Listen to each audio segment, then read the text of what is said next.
Welcome everyone to the 33rd installment. Can you believe it? 33rd. That's a third of a century. Once we get a third of the way through this. Because 33 and a third. It's fine. It's math. You probably wouldn't understand. We are here testing Java Dragons with John D. Wood. We've got Sasha. We've got Eric coming back. We've got Trevor. John, before we have you go into your game, why don't you just tell us a little bit about yourself and how people can follow along? Yeah. So I'm John D. Wood. The reason why the D is in there is because there's a million John Woods, and I have to be able to distinguish myself somehow from Josh Wood.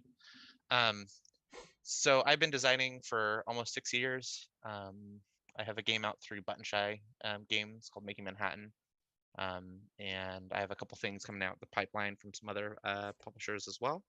I've been working on this game for, gosh, I want to say 3 years. I think I've finally gotten it to a place where I hope it's pitchable.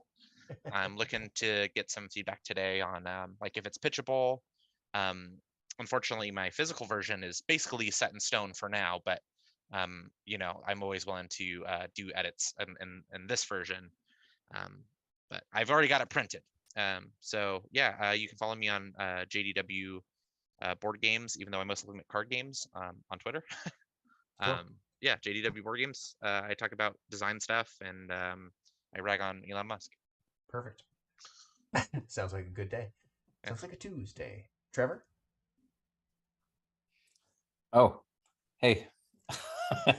Tell the fine listeners who you are and how they can follow along with your projects. Sorry, I was momentarily distracted. I'm Trevor Olson. I am also a game designer. Mostly I'm just Evan's minion, but Lackey. I prefer Lackey. Lackey? Okay, we can call me Lackey. I'm good with that too. Yeah, I've got several designs I'm working on, but Alcatraz Escape the City. It's on Facebook. If you just Facebook it, you'll find the group and you can get all the links in there. Awesome. Sasha? Hello, my name is Sasha Jelton. I'm a designer that I don't have any published games yet, but I have a couple games that I'm really excited about that I'm going to be trying to pitch this year. One in particular, my Dovecot game was on the show last time we had the show, which was a couple weeks ago now, but that was number 32 and number 15. Oh, twice. It's been twice now. Yeah. And yeah, really excited about it. In the off time, I teach board game design to middle schoolers. And I just love board game design. So that is me. You can follow along with the Dovecot development at the Dovecot, the board game Facebook group, or our Discord, which is linked in the description. Yep. Eric, first time back as playtester. Yes, thank you for having me back. My name is Eric Ledger. Let's see, for my normal day job, 9 to 5, is administrative law judge for the state. This is really more of a hobby for me. If you did want to contact me on social media, I'm on Mastodon. Screen name's Comster. I'm also the organizer for the Sacramento board game design we've got a meetup and a Facebook group, and so I organize both of those. You can find us on Facebook and get in touch that way as well. And yeah, I'm just excited to be a part of it. And you have met John D. Wood face to face, and you have played this game even before. Yes, full disclosure, I played this game. So we've got a mole. And I play to win. I don't take pity on anybody just because it's the first time. That's good. That's how we all do it. I love playtesting and being highly competitive at the same time. Yeah, it kind of changes your focus a little bit. It's still good though. Yeah, thanks for coming back, Eric. That's great. It's good to see you. I am Evan Halbert. I have one published game after the Empire. Go buy it. Buy a second one just in case you love it so much and you play all the cards out and you don't like to sleeve your cards.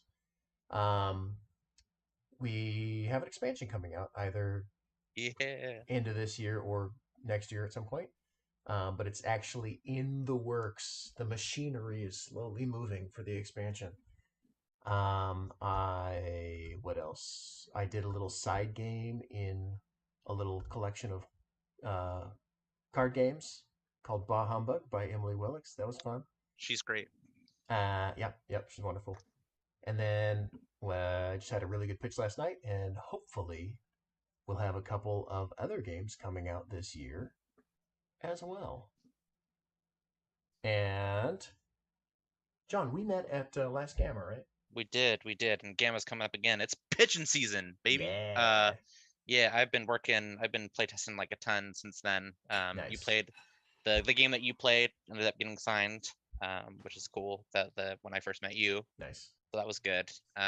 Yeah, it's good to connect again, and we're in a playtest group together, and that's how we awesome. kind of It reconnected. took me a minute to figure out who the heck you were, because I was like, Quiz. Oh, almost like I have like a generic name or something too.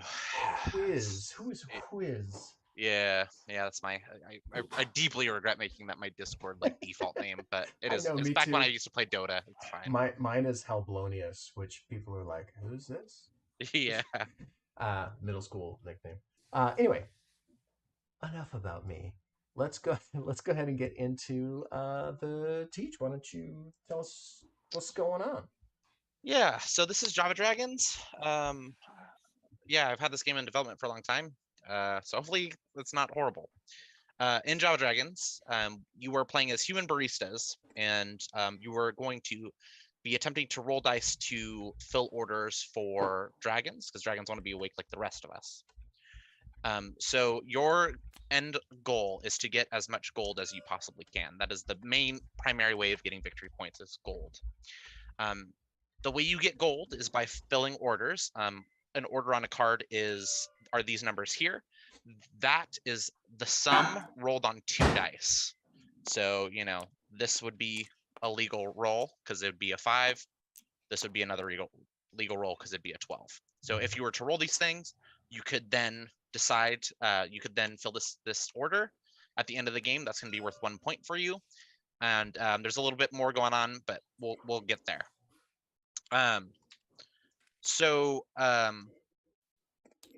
The way you get these orders is in an I split you choose format. So I've actually passed you all a reference card in your hand. So the reference card, since we're playing 4-player, there's going to be 6 dragons per split, and there's going to be 4 rounds in the game. So each one of you is going to have a chance to split.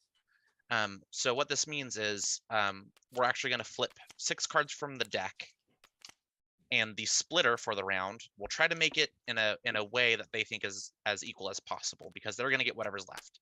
So they can do this in whatever they want. They can do 3 dragons, 1 dragon, 1 dragon, 1 dragon if they think it's like pretty good, but generally it's going to be 2 2 1 1.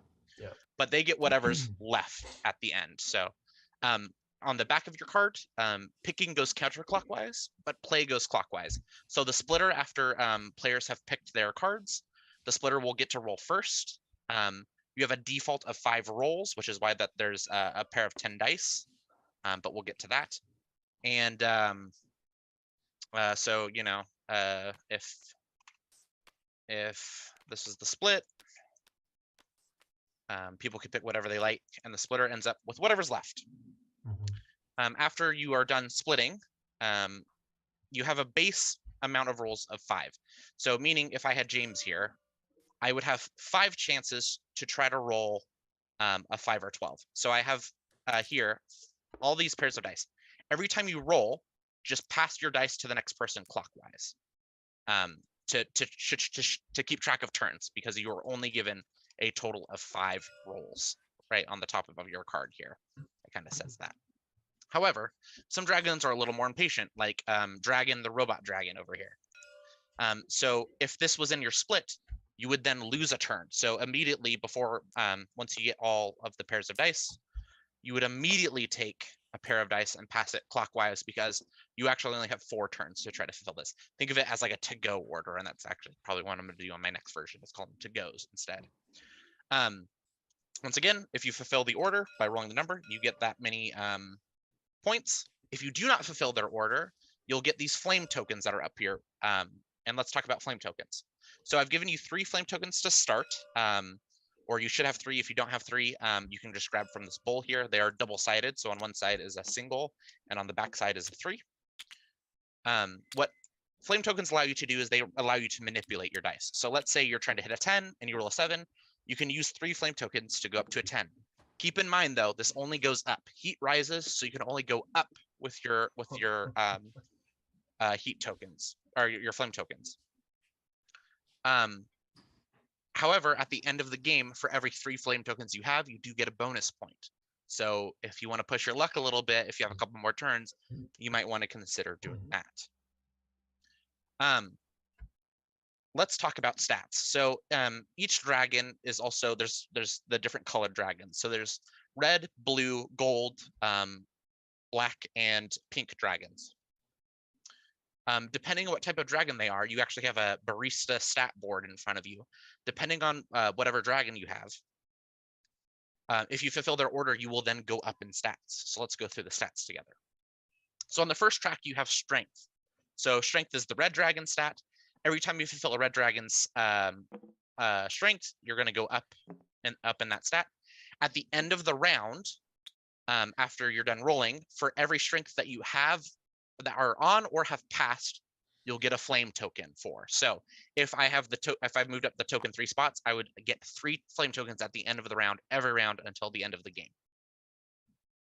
That's the way strength works. Intelligence works similar to flame tokens, except it lets you manipulate downward. If you'll notice, there's a little arrow next to the intelligence thing, which means as you use it, you're going to pull the tracker back down.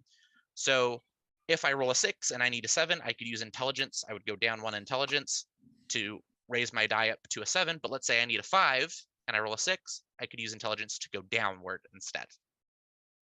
Luck is probably the most straightforward of stats, just extra points. You know, you're filling out some orders and you're getting a couple extra tips. Lucky barista, lucky you.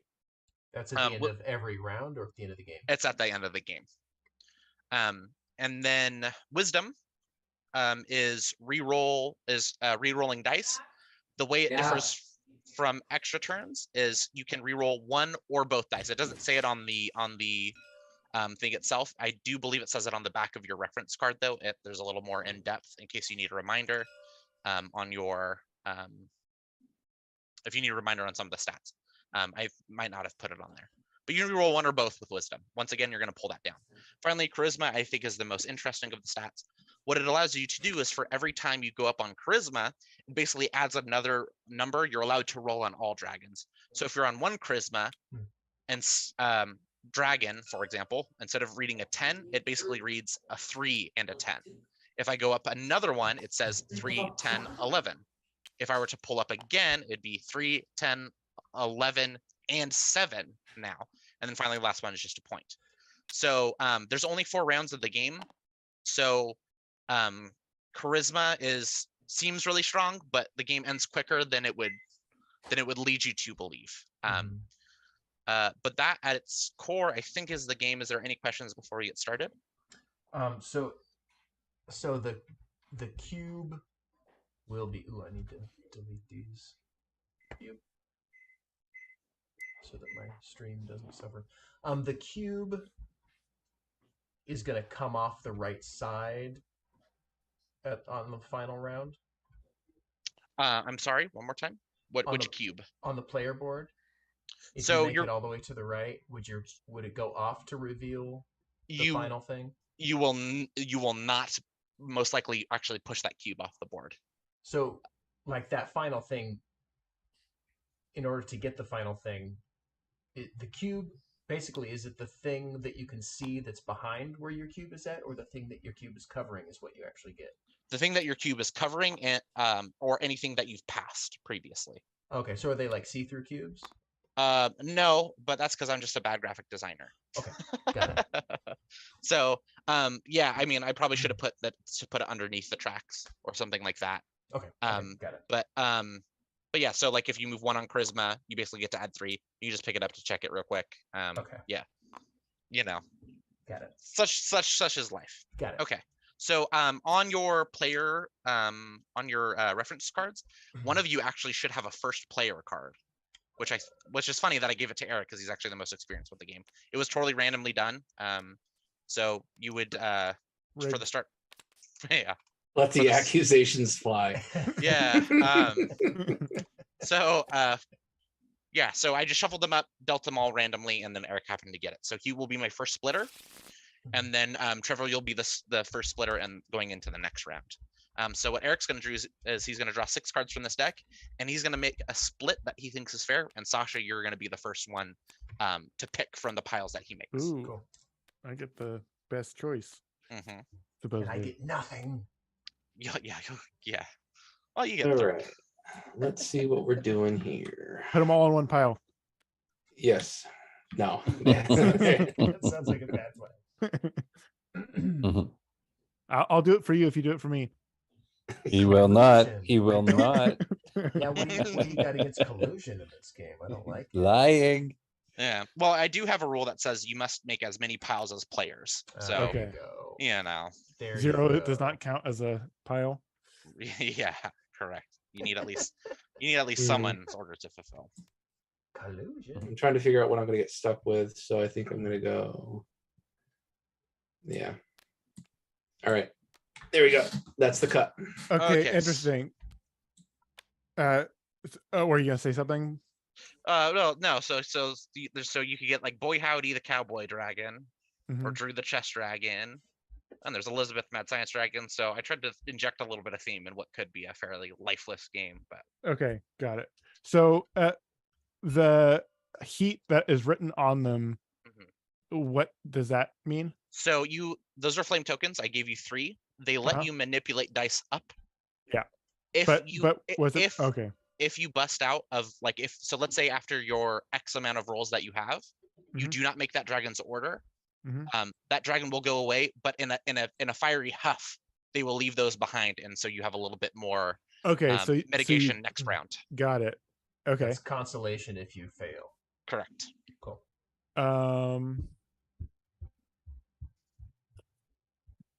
I'm liking Tony and Chris. Sure.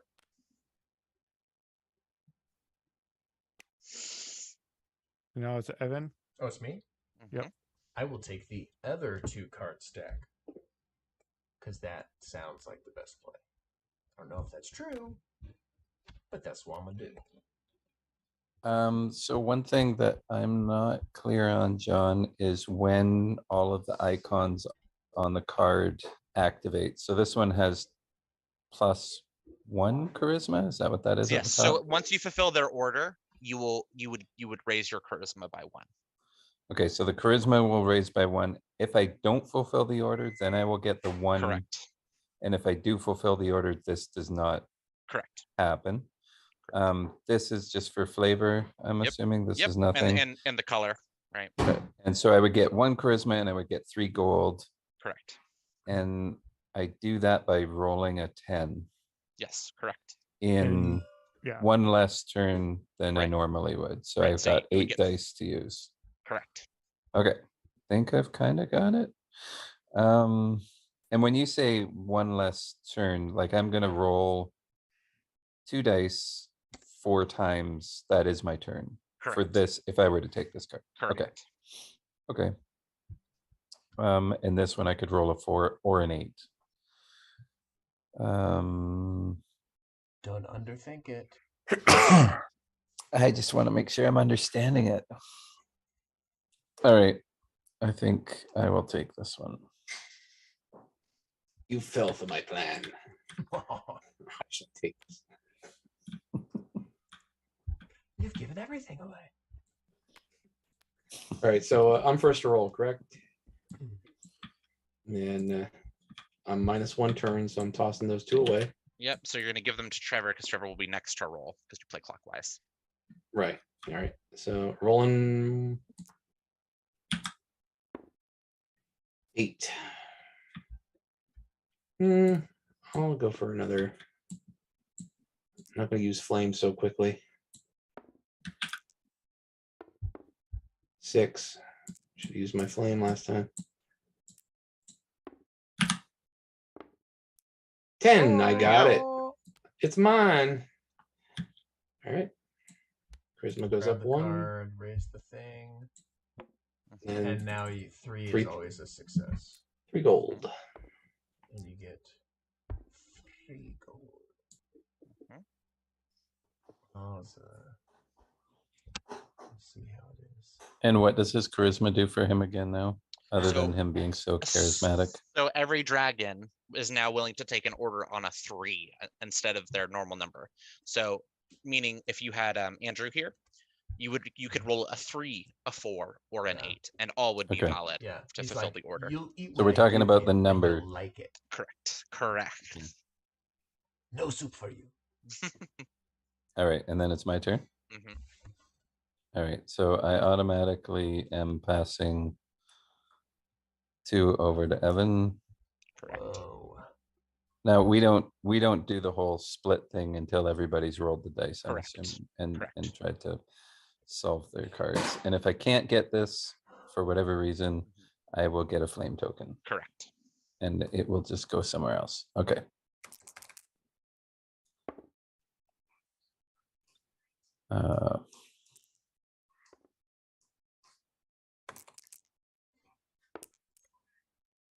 This is going swimmingly.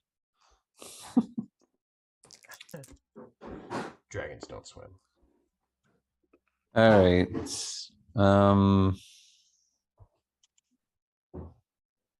I think he's gonna flame. No, just kidding. I was thinking about it, but I'm just gonna push my luck and end up with nothing. That's the way to do it. That's the way to do it. Yep, There that's you how go. I Yep. that's how I roll. All right, but that's It is. okay. You get a flame token out of the ordeal. Okay, You just flame it up to 12 just for fun. Yeah. So I'll what flame happens, on. What happens if both of if I have like a charisma here on the 3, Mhm. and then I roll a 3, could I satisfy 2 cards with 1 roll? Nope. You would need to roll another 3 because Okay. you can't have the customer share the cup. Well, if I tell him to. So you are -1 turn. So I'm gonna move these What? dice over to Sasha for you. You touching my dice? Yeah. All right. Oh, so these add up? Yeah. So you Oh, have I 3 turns to roll. did not realize that. Okay. Yeah. Wait, 0 turns. That's not good. 0 Well- turns is fine. So it's either -1 or a 0. So what I'm gonna do is I'm gonna actually get rid of the 0 turns at some point and just make the -1s to go orders, right? I think Perfect. that's Yeah, a, 0 yeah, turns. Yeah. Perfect. right. You have no turns to fulfill this order. Yeah, I was like, that's bad. Okay, so I fulfill this order, Boy, howdy. and that gets me a gold. Yep. Which is just you would just count up cards at the end, so you just pull them over, I just pull them over. Okay. Yep. And then you would raise your wisdom because it's a Oh. black dragon. Oh, that's not wisdom. This is That's- wisdom. Which And allows that you lets me re-roll one or exhaust both it. dice once. Yep. 4, and I will use 1 flame. Okay, so flip it, and I'll grab you another. Oh, you got it. Oh, whoa. Perfect. I can't do math. Then I'll grab 2 more gold and raise my luck. Luck be a dragon tonight. And so you are already done. You very lucky. All right, so we're gonna And take luck 2 of these out into the void. Yeah. luck It's is gonna just give another me- gold at the It's end. gonna Is give me that what points that Basically, is? in the yeah. game. Yeah. Yep. Okay. So really, this is Oh, a I need to grab all these. 4 gold dragon, right? Perfect. That's Little high. excellent. Do 2 more of those. Oh, sorry. Grab some of your nice. There you go.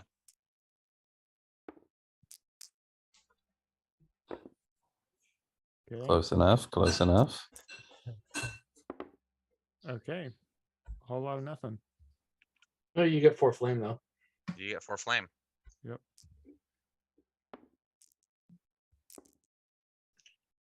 And Eric already playing the game, running the table over here. What are you talking about? I see the collusion. All right, so these cards will go away. These are unfulfilled orders. Now, Trevor, you're going to be my next splitter. Okay.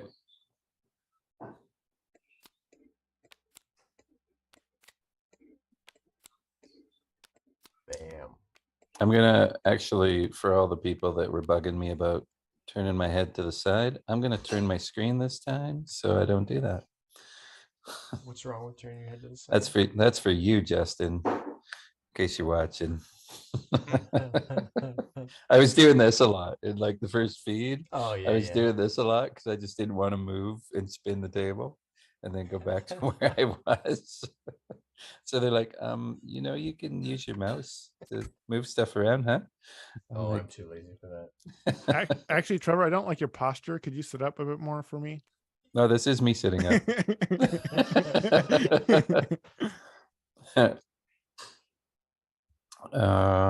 At one point, I will get a real setup where I'm not so moving I'm just giving you around. shit. Your back will thank you. Yeah, right. It's Okay, fine. so Posture doesn't matter. I have to make this into groups of 4, of at least 4 groups. 4 groups of 1 or more. Of exactly cards. 4 groups. Exactly. 4 groups. Exactly. I like it. Okay.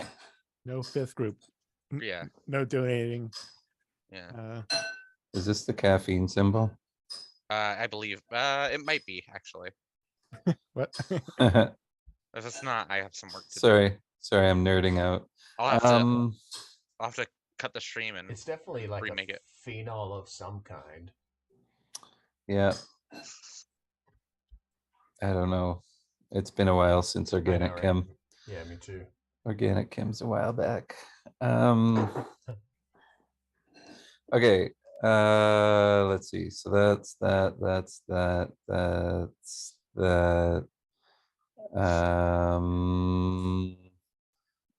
I don't remember what INT is. What is that? Intelligence, Intelligence to which allows you lower. to manipulate your dice up or down. Okay. Ooh, that's a lot of fire. Ugh.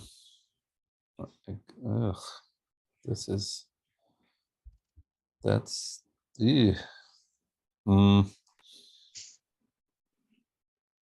I guess I do. Really, it's a question of which one do I want? Because I'm going to be left with the single one. Yeah.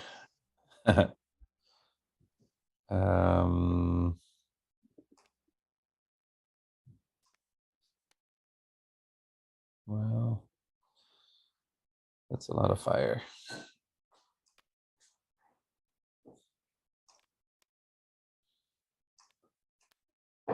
Ew, I don't like any of that. I'm sorry.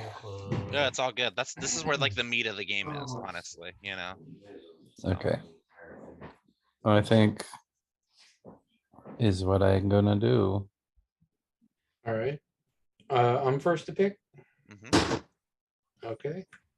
I pick these 2. Picking the other group of 2. Oh, now it matters what I take. Huh? Pick the one that Trevor wanted. Yeah, take the one I wanted. Which one Do did it. Trevor want? Do it. Probably Jesse. Well, I rolled 10 so well last time. I might as well try. Yeah, there you go. Yeah. Come on, Jesse. I don't even remember what I had last time. Somebody was having trouble rolling 10s. I don't even think it was. Check the tape. Check the tape. I rolled 10s a lot. I rolled 2 of my 3 rolls were 10s. You guys don't know how to weight your dice and TTS? I gotta teach you. You just blow on them. Change the gravity of a side. Yeah. Look at my roll. Look at my roll. 6s. Nothing but 6s. Who's It goes is always splitter first? always rolls first. Yeah, you're up, my friend. Splitter. Okay, so I have 1 less. So I give these over to. They go to Evan still, right? Kid. We don't switch. Correct. Okay. All right. I think I better fulfill a contract here pretty darn quick. I need a 10. That's a 7. I'll give you a 7. I don't want it. I want to go lower. Yep. There you go. Let's see if I could make it even worse. Like Okay. Blame it. Claim it. I'll take it. Yeah, I'm so proud of you. Wait, roll them to see what you would have gotten, so you can. Oh, feel you good. want me to rabbit so I can Yeah. just hide in shame? Yeah. Okay, here's the 10. Oh, Ah, it would've been shame. a 7. Seven Yeah, again. you're I got nothing but 7s. I should be playing craps. Well, 7 is the most common roll. But 3 times out of 4? Come on. So you do That get is one not the int odds. out of the deal. So I you got get it, right? one Yep. int, Int out of the deal. Yeah. and So that now you lets can me lower manipulate a die one. up or down, or pick. And I take 2 gold. Yeah. More importantly, Quattro. I will spend Ina Flame. Wait, how many rounds do we play? never mind. So after this dice round, you were halfway done with the game. Okay. It's like a little filler, you know. I feel like we might have to do another one, Evan. Yeah. Depends on who wins, I think. Well, I'm not Oh. gonna win. Or That's what I'm again. saying. And you were short 1, so I'm gonna pass 1 over to Sasha. There we go. Oh, nice. Dead on. Save your flame. Save your flame. Yeah, every 3 at the end is a bonus point. So Womp. Cool. Done. Every flame at the end of the game is a every point? for every 3 flames, it's worth a bonus point. It is on your Okay, reference sheet there. interesting. So I have 1 less. Correct.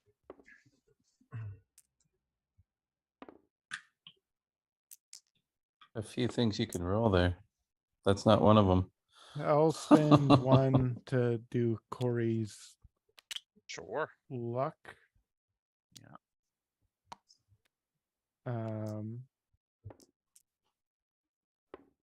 I guess I'll get my gold now as well. 5. I don't like it. Something really low or something sort of high. Oh my. Oh, that's Do you hard. have That's it? hard. You don't Oh, have that's it. so sad. Mm-mm. Do not have the int to make that happen. Do it. There you go. Ow. Hold on. I'm And so do I get this point move my card immediately? over here. No, it's gonna be end game. You'll just add Okay, you'll just just add another end point. game. Yeah. Ow. And now at the end of your rolling round, now that you have a strength, you immediately get a flame token back. Got it. I don't need those. I lose 1 roll. So let's go over here. I need a 10, 11, or 8. Or 3. 6. Yeah. Or 3, yeah.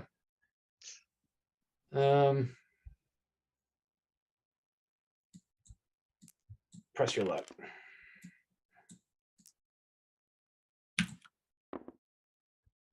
All right, I'm gonna buy that for 1 flame token. Can you hand me another? So I'm gonna buy that, and now I'm at a 3 or also an 11. 3, 11, or 8. 6, 7, 8. They're my flame tokens. I'm gonna take it. And I'm done. All right. Evan, you are up to be my splitter. Oh.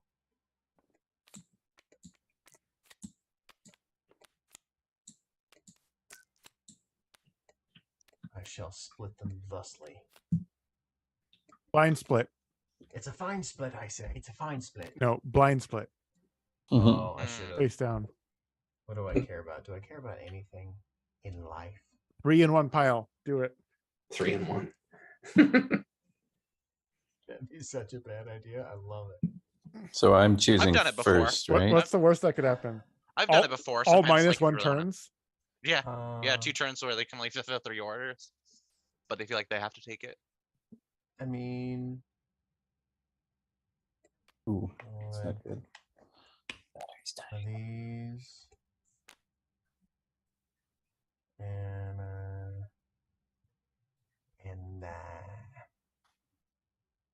Am I up for this one? I think it's me. Is that right? Trevor, you will be first I'm pick. not Yep. quite. Okay. King goes counterclockwise. I'm Play not goes quite clockwise. done. I'll will it to you, Evan. I'll will it to you. All right, I am quite done. Those are your stacks, people. Hmm. Those are your stacks, people. I guess I will take these two. Ooh. Well, you left me no choice. I have to take these two. There was a clear choice. There was three there. Well, my choice is charisma or int. You want I the will palette take- swaps. Charisma. Son of a gun.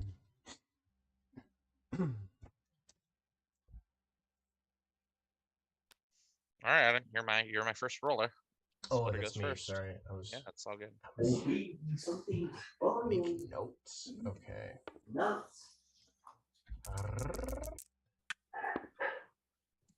Five. I can do better than this.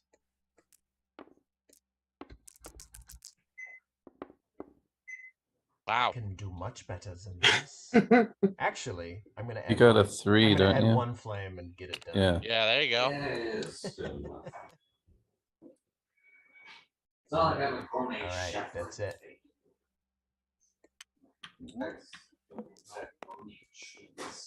I That's will it. say now, I think another round, if you are willing to do it, would be great. Because there's a critical rule I forgot. It's on your card there. You lose a point for each color you're missing at the end of the game.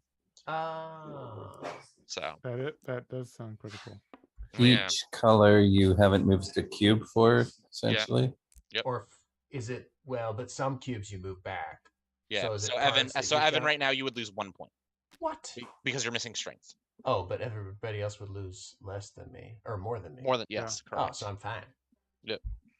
But if you spend your int or your No, wisdom, no, because you would still have the dragon's orders got it. fulfilled. It's having the colored cards. that's not why I give them having to those stats. Got it.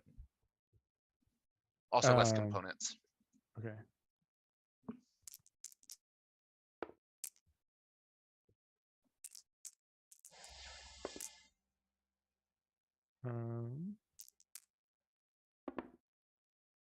Got it. Nice. Get a point. You stole one of my flames. You're never getting it back now. Oh man, come on. Hey, there you go. I'll Take take it.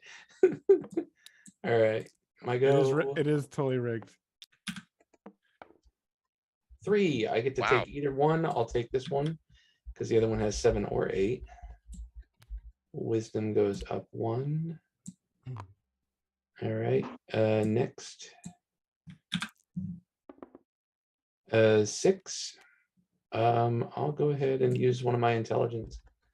Should I or should I save it? I'll just go ahead and use it. Why not? Take Strength goes what? up 1. Oh, one more round, I guess. Yeah. Yeah, there's only one more round. I'll take the sure thing. And then at the end, you get a flame token for having a strength. Yay. So on that one, he had a 6 and he used an intelligence to Yep, go to go. up 1. Yep. Yep. 7. Oh, you can go up or down with the blue. Yep, yep. Okay. Hence probably the plus minus if I zoom in on it. Correct. Yes. All right. Correct. Okay, Fine. so Last I get I get 2 off. Yep. So only 3 sets of die. Oh yeah, Justin needs roll. Mhm. I know it's easy to forget about me because I'm sucking so bad. No, that's all right. Trevor, you're doing. Oh, take- there you go. I'll take the 9. There you go. Self-deprecation worked. See, Always does. gets him every time. Works with the ladies. Exactly. Not. I tell my wife I don't dazzle, I wear down. So wisdom like goes it. up 1. I get 2. I don't get the 2 fire and I get 1 gold, right? And I'm probably supposed to do this at the end of my turn. I'm guessing just while I'm doing it. Okay. Roll them up. 9. That's no good. And I don't have any charisma. No. Well, let's not self-deprecate. It worked before. Oh, the pain. Well, so hold on. You do have wisdom, so you can re-roll both one or both of your dice if you want. And you I have think int. I think that's a both. You should just re-roll this one. Yeah, yeah, It's okay. just- I almost fell for it, Sasha. Or you could take the 2 flame tokens. That's not bad necessarily either. It's up to you. It's horrible. Okay. That seemed pretty bad. It's bad. That's even better. Oh, Awesome. Worse. Now I can take the 2 flame Now you can take tokens. this, yeah. There you go. Yeah. So just flip the token in front of you. Oh, that's a single. Okay. Crash. Whoa. I am killing do it. card tricks. That actually was Hey, pretty this sweet. is the last round, you know. Okay. Go these 3 in one pile. There we go. Done. Oh. Well, I mean, you know. Do you want to see how many turns you have on there before you take it? Or are you just gonna? No. All right. No turns. Yeah. Only 2 turns. 2 I'm turns still to do- fulfill 3 orders. I'm still doing it, Yeah. obviously. Now, is that wisdom an extra roll or a re-roll? It's a reroll. It's different. It's different. What's me next? Mhm. Yeah. That's a 2, that's a 1, that's a, so those are pretty even. The luck gets me a point. That's pretty even. So let's go with the, and I have no charisma, but I got fire. This is probably my safest bet. All right, I'm taking that one. Bing, bing, boom. Okay. I get a bunch of chances at this, and I can roll 3, 4, 5. Let's do.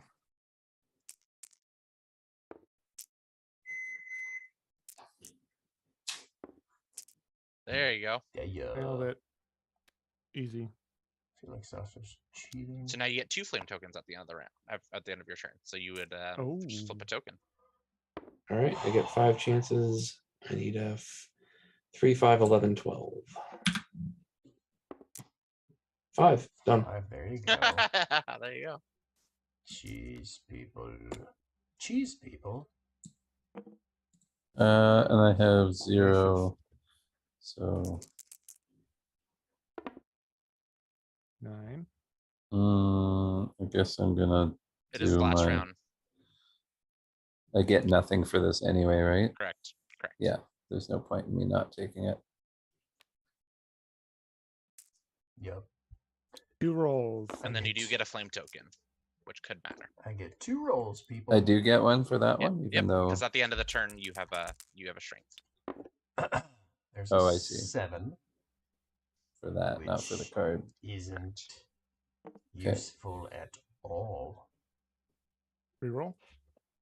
I will re-roll it.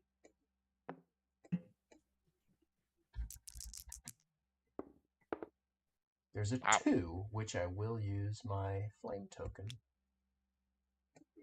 to grab anyone I want. I already have them all. So none of them are new. So I'm going to take this one. I don't think I'm gonna win. Points. That's all right. The suffering's almost over. What's my favorite kind of ring? Suffering. Okay, here we go. Wow. And then I'll take this guy for another 2. Running away with it. Bump Yeah. my wisdom. Just nuts rolls. And then I'll go ahead and grab, what is that, 2 flames? It Or is that this flame? one. 1 flame. Cool. And that would be the end of the game. So what you will do now is you will score. So for every gold you have in front of you is worth a point. Yeah. For every 3 flame tokens you have in front of you, that's worth another point. Nope. You will lose a point for each color that you're missing. So you should have hopefully 1 of each color. And then make sure to add bonus points from luck or potentially charisma if you have it, but no one has it. El Twelvo. Jeez. Mhm. Yeah. That's the winner. Yeah. Yeah, I didn't get there.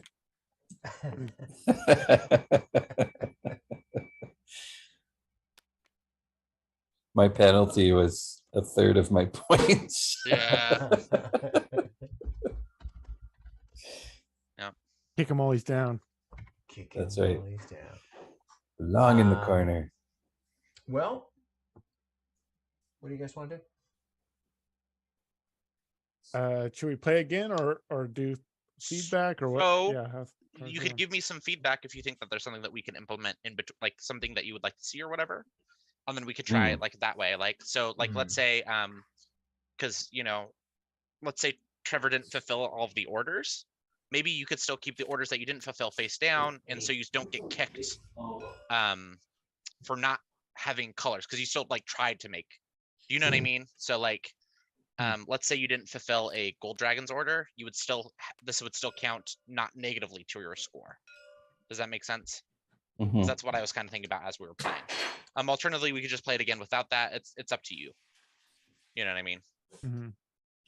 Well, yeah, Go if ahead. it would be beneficial for you and you have a strong feeling of something you'd like to see tried, then we should do that.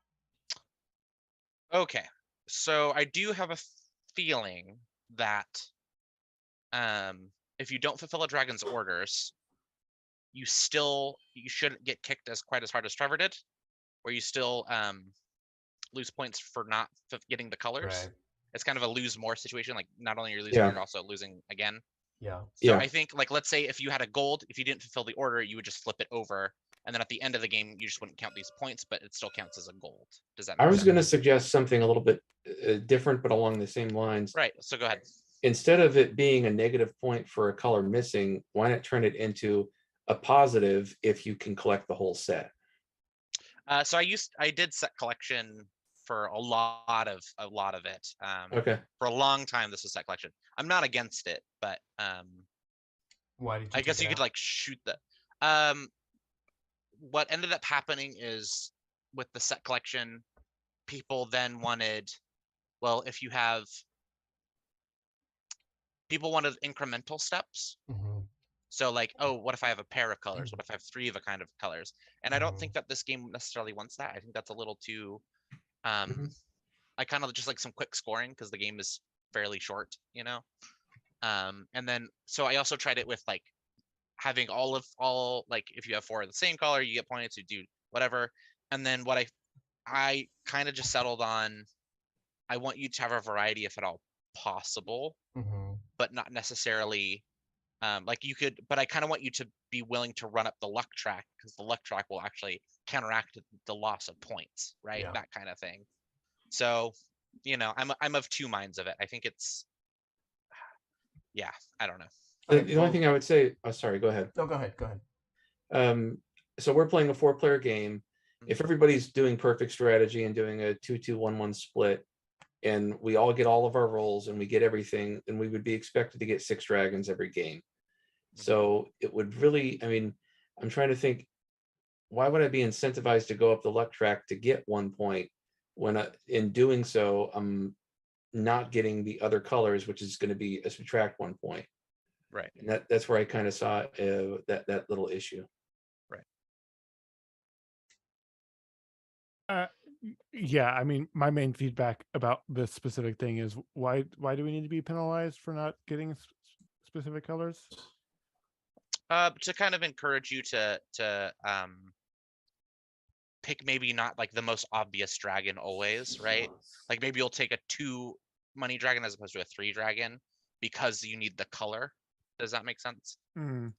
Yeah, I feel like on most of my turns, I don't have any agency in that form. I take either the 2 or I take the one that I'm left with on 2 Fair. of my turns that I'm picking. Mhm. So yeah, I just if I had more agency on which ones I'm picking, then I might feel better about that. But I didn't feel like I was choosing based on color most of the times I was picking, or half of the times I was picking. Fair. But yeah. Okay, so tell us what our next round is going to look like. So I would reset your board back to put them all on the left. Let's just try it where you don't lose any points at the end, regardless of color. That'll be the only change. Okay. And I start with 12 fire tokens. Not quite.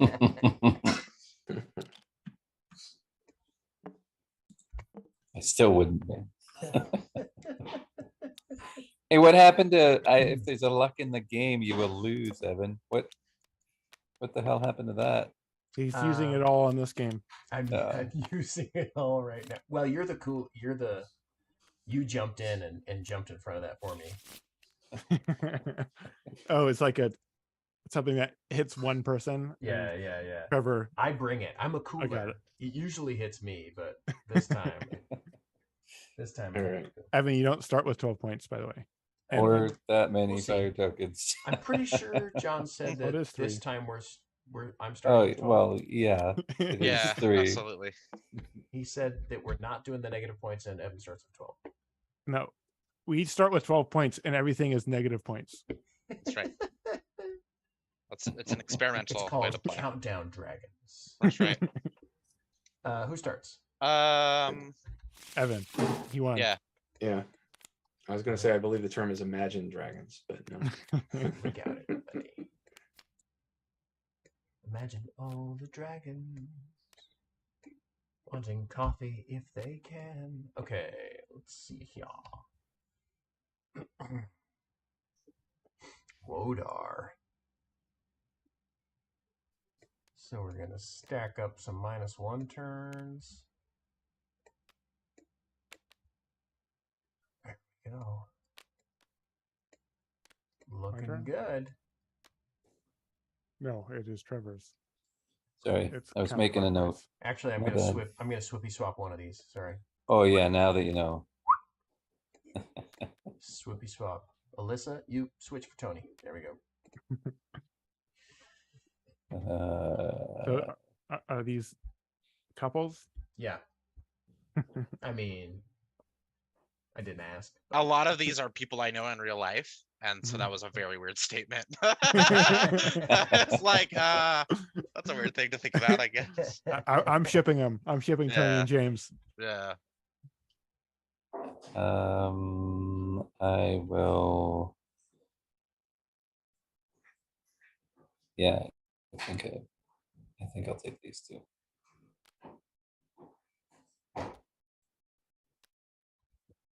Okay, looks like this is the better option I for me am on the left first with turn. Wodar, Interesting. and I shall roll One less. 6. 9.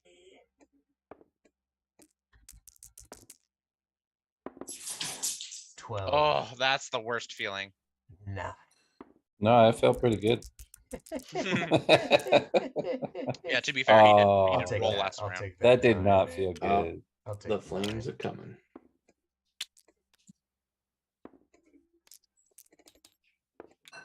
Whoop.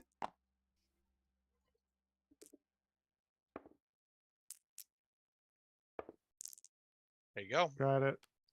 Nailed it. If that was me, I would have rolled snake eyes the rest of the time. I would have gave up on the flame option and then rolled snake eyes, snake eyes, snake eyes. That's how you do it.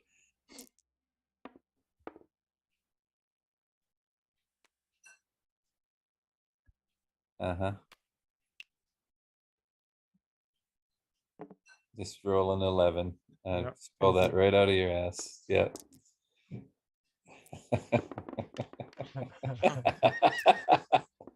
It's I've angered. I've It's angered. okay. Wow. Oh my. Easy. What is going on?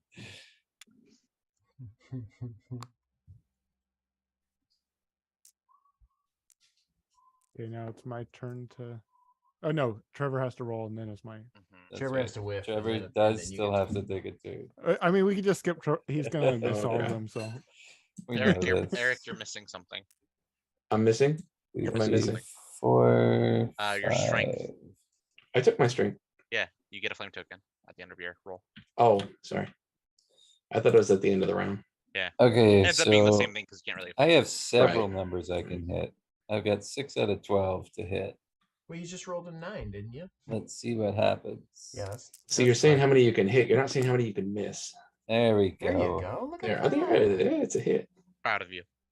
Do that. There we go. I need And to use a flame then- for that one. I was gonna. I was reading left to right, and it almost didn't work out for me. Oh, that's not the right button. There we go. There 8. you go. Nice. There you go. Look at this. All right. That's huge progress. It's a different game. So it's better than the whole first game. All right, Sasha. So that, and So, out of curiosity, is there a reason that as soon as you start passing dice to the next person can't roll? Yes, the worry is that they might lose track of turns. Okay. So those dice are a way to keep track of turns because I always liked my original version had you actually rolled for turns and then people would split the dice up with the cards, which I really liked, but it caused confusion. Mhm. So yeah, I've definitely thought about like simultaneous play, but it's a lot more. I mean, it would be 2 dice per person, but then people have to keep track of how many they're rolling and people are counting out loud, which is kind of messy. I just mean like if it was my turn and I didn't have any minus turn things, then I would roll my first one, and then as soon as I pass this one over, Eric Right. can So roll if that. so if If Eric he has has only missing turns, then he just passes this until he's done his. yeah, so that it just gets a little wonky with that, like because Okay. they might roll, you know what I mean, and then they pass and they're like, well, I guess I'll roll the first 3 and then pass the last 2, like that kind of thing. So What are you, a magic? I'm not director? against it, but Okay. Yeah. Some of the Sasha. fun of the game too is just watching the other people roll and miss. Right. Right. I kind of like having like a spotlight on my turn, you know, Mhm. and the turns are fairly quick, so it Got it. doesn't necessarily Okay. bother me. I'm here I for think- your entertainment. Are you Are you not not? entertained? Exactly. I mean, how can you not? I guess You need weren't some gonna new say it. dragons. So there's 7 unused. Is that right? Yeah, there was 7 unused dragons in the last one. Okay, that's my split. Interesting.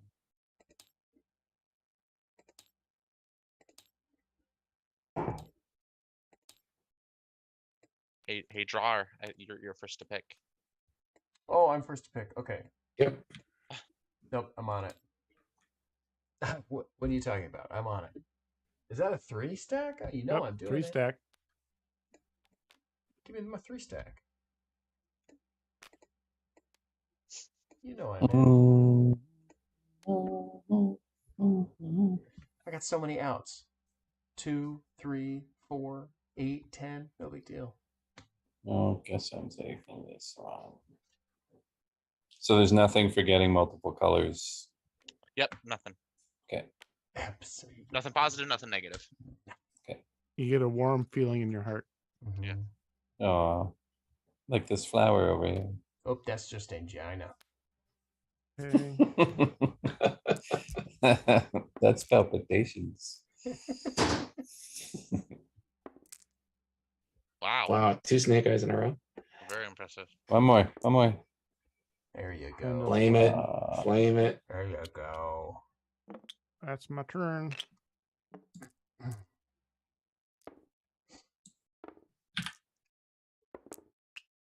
Five. Yeah, I'll risk it. I'm gonna spend my When I- flame. when Not I spending took flame this, just yet.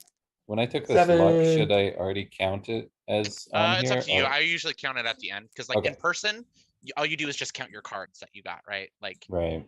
You don't have an actual counter, yeah. yeah. So, What? These aren't coming in the game? yeah, I know. What a rip. Yeah, I know. I've tried to throw it at publishers and they just, That's a Kickstarter exclusive. yeah, So you're supplying the laptop then, so we could play. yeah. That's what's exactly. happening. Okay, so I've got a iPad 3, app. 8, 3, 8, 11, and I got no negative. Okay, Roll 'em. make it happen. No. No. Don't forget that you can roll a 3. Oh, well, it's double 3, I guess. Either way, Taylor wants 3s, and you have stuff charisma. Oh well. Hey, good dude, good dude. Uh, Are you feeling lucky? You will get a flame token back. So I don't mean, I listen to don't- the devil on your shoulder. I don't see it. All right. Because I got 3 more, right? Yeah, What's Yeah, the worst I I'm can going do? natural. there you go. There you There go. you You go. did it. Called it too. Do you Yeah. listen I to felt the like devil on Babe your Ruth left there. shoulder Yeah, or the devil pointing on to your the- right shoulder? Playing at the live stream. Yeah. All right, I've only got 2 of these suckers. Move the rest of the dice along, people. Move them along. So I take a strength and I automatically take a flame token. Yep. Oh, Because it is yeah, the yeah. fun roll. There's a 2. You got choices. Oh, I've got choices. I'll do the Okay. 2, 3, 4, 2, 3. So 10. Adriel's worth 1 gold, but Chris is worth 3. So there's that to consider too. He's really worth 4 because he's a gold I'll do dragon. this one. Interesting. Interesting. I'll do this one. Oh wait, that one's worth 3. I'm changing. This is my what mind. this one I was didn't- worth 4. I Yeah. didn't see that. I'm changing my mind, Yeah. by the way. Yeah. Yeah, it's fine. Oh, and you got Andrew. And you rolled 8. Okay. Yeah. Well, There we go. Take me an 8. Gain me a wisdom. And I'll get me 6 points. All right. No big deal. I'll always take a stack of 3. I want to sit by Sasha next time. Yeah, I know. I had the same thought. Yeah. I'm like, Sherry only gets so many Evan rolls, is but you definitely give him- very much high rolling. Give him 3 cards to choose from. Hey, roller. Hey, roller. Okay, these are 2 gonna be rolls at singles. 3 cards, I don't think is very good. But I take it. It would be. Evan has gotten 2 cards both times, so maybe it's just not what I think it means.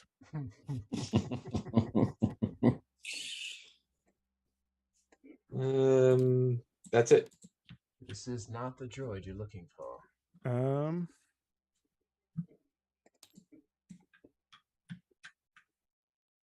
I will take these ones.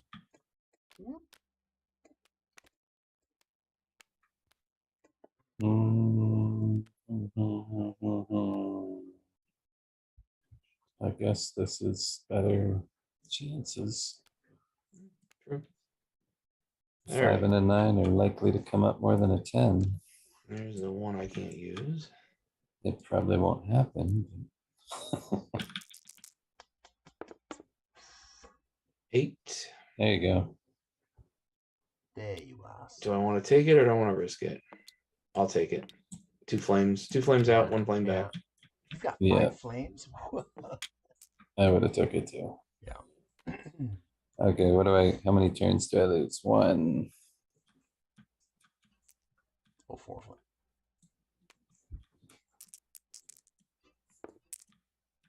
There you go. Look That's at all I that. need.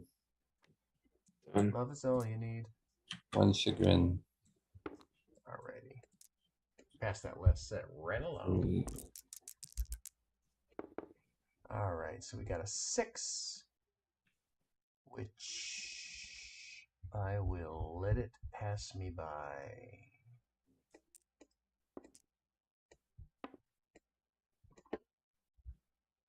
Yes.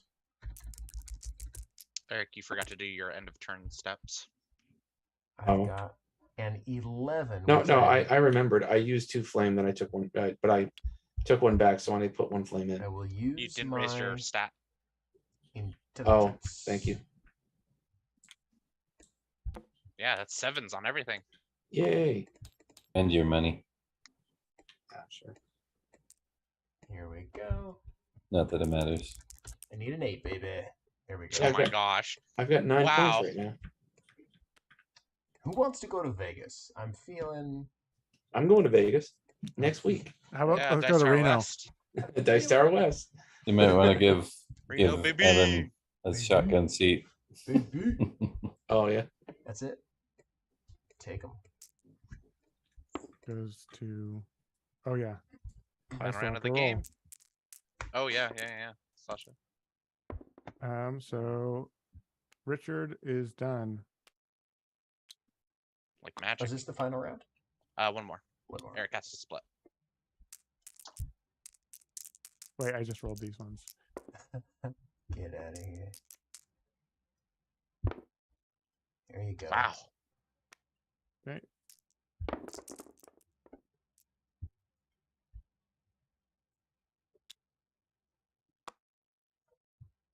That was my turn.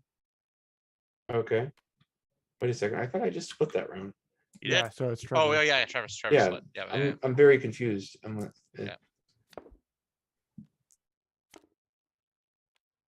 You losers can read upside down for that. Line split, line split, line split. Is it 6? Yeah. Yeah. Okay. I have thought about introducing like a simpler split variant. Well, in real life, this would be really quick to draw out 6. Mm-hmm. Oh, here, you can do this. Then it's Drew Corey. That's a bad pun.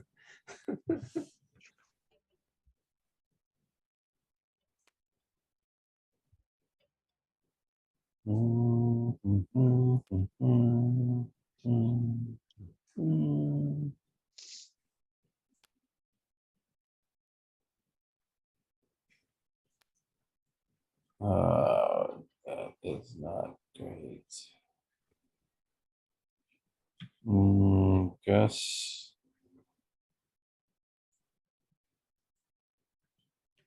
One, 2, 3, 4, 5. That's too many. I gotta keep them apart.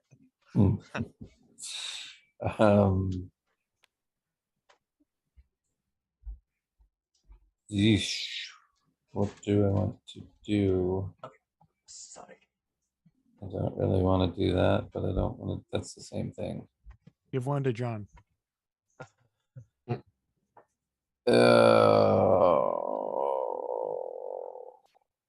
Okay, there you go. That's what I sound like when I'm standing up from sitting. Okay, so that's it. That's it. One turn. Kind of tempted to take this. They're all 7s, baby. They're all 7s for you. Yeah, I know. Sevens, So cool. baby. Yeah, I'm gonna take this stack. Bam. And I get my choice, huh? Well, I don't care about that, so I'll take just this one here. Which one should I take?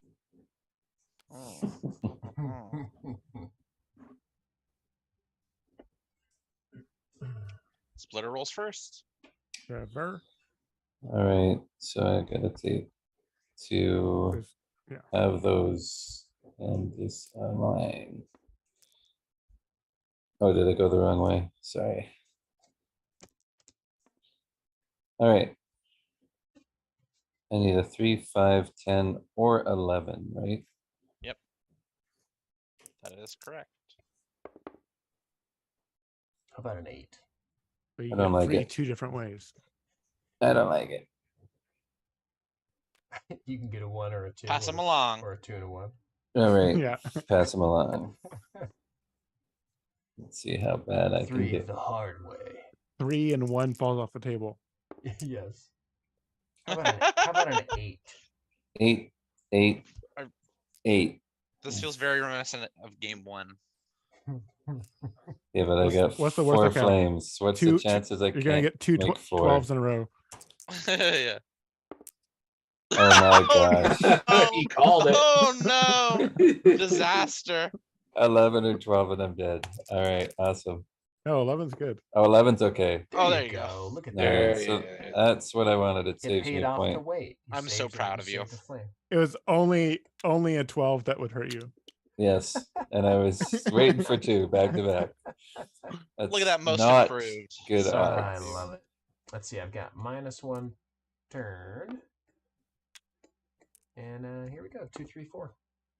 Not a problem. That's not going to work. Yo, 11. You have a couple intelligence. You can. Yeah, it's not going to work. I forgot I was getting a flame at the end. That was stupid to There even we go. roll I'll use again. 1 intelligence to give me that. Yeah, but you're learning. Good stuff. Okay, so get rid of those.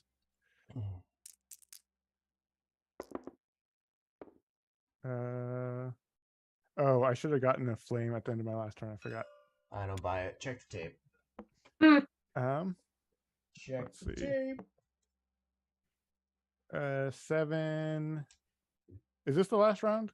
This is Yeah. the final round. That is correct. Okay. In that case, I feel like I'm gonna use one of my grays. They prefer to be called re-rolls. I'll take it. Okay. Wisdom. Hello. I'll use a wisdom. Hello. And I'll use an int. That is Alright. me. And then make sure you bump up your stats that you need to. 1, 2, 3. I'm rolling the die. In the rules, it does say to do it 10. immediately because charisma automatically activates. So you can do charisma first, and then on your next roll, all the dragons have the charisma bonus. Got it. I'm gonna go ahead and pass the 10. I won't use flame yet. 8. Maybe I should have used flame on that 10.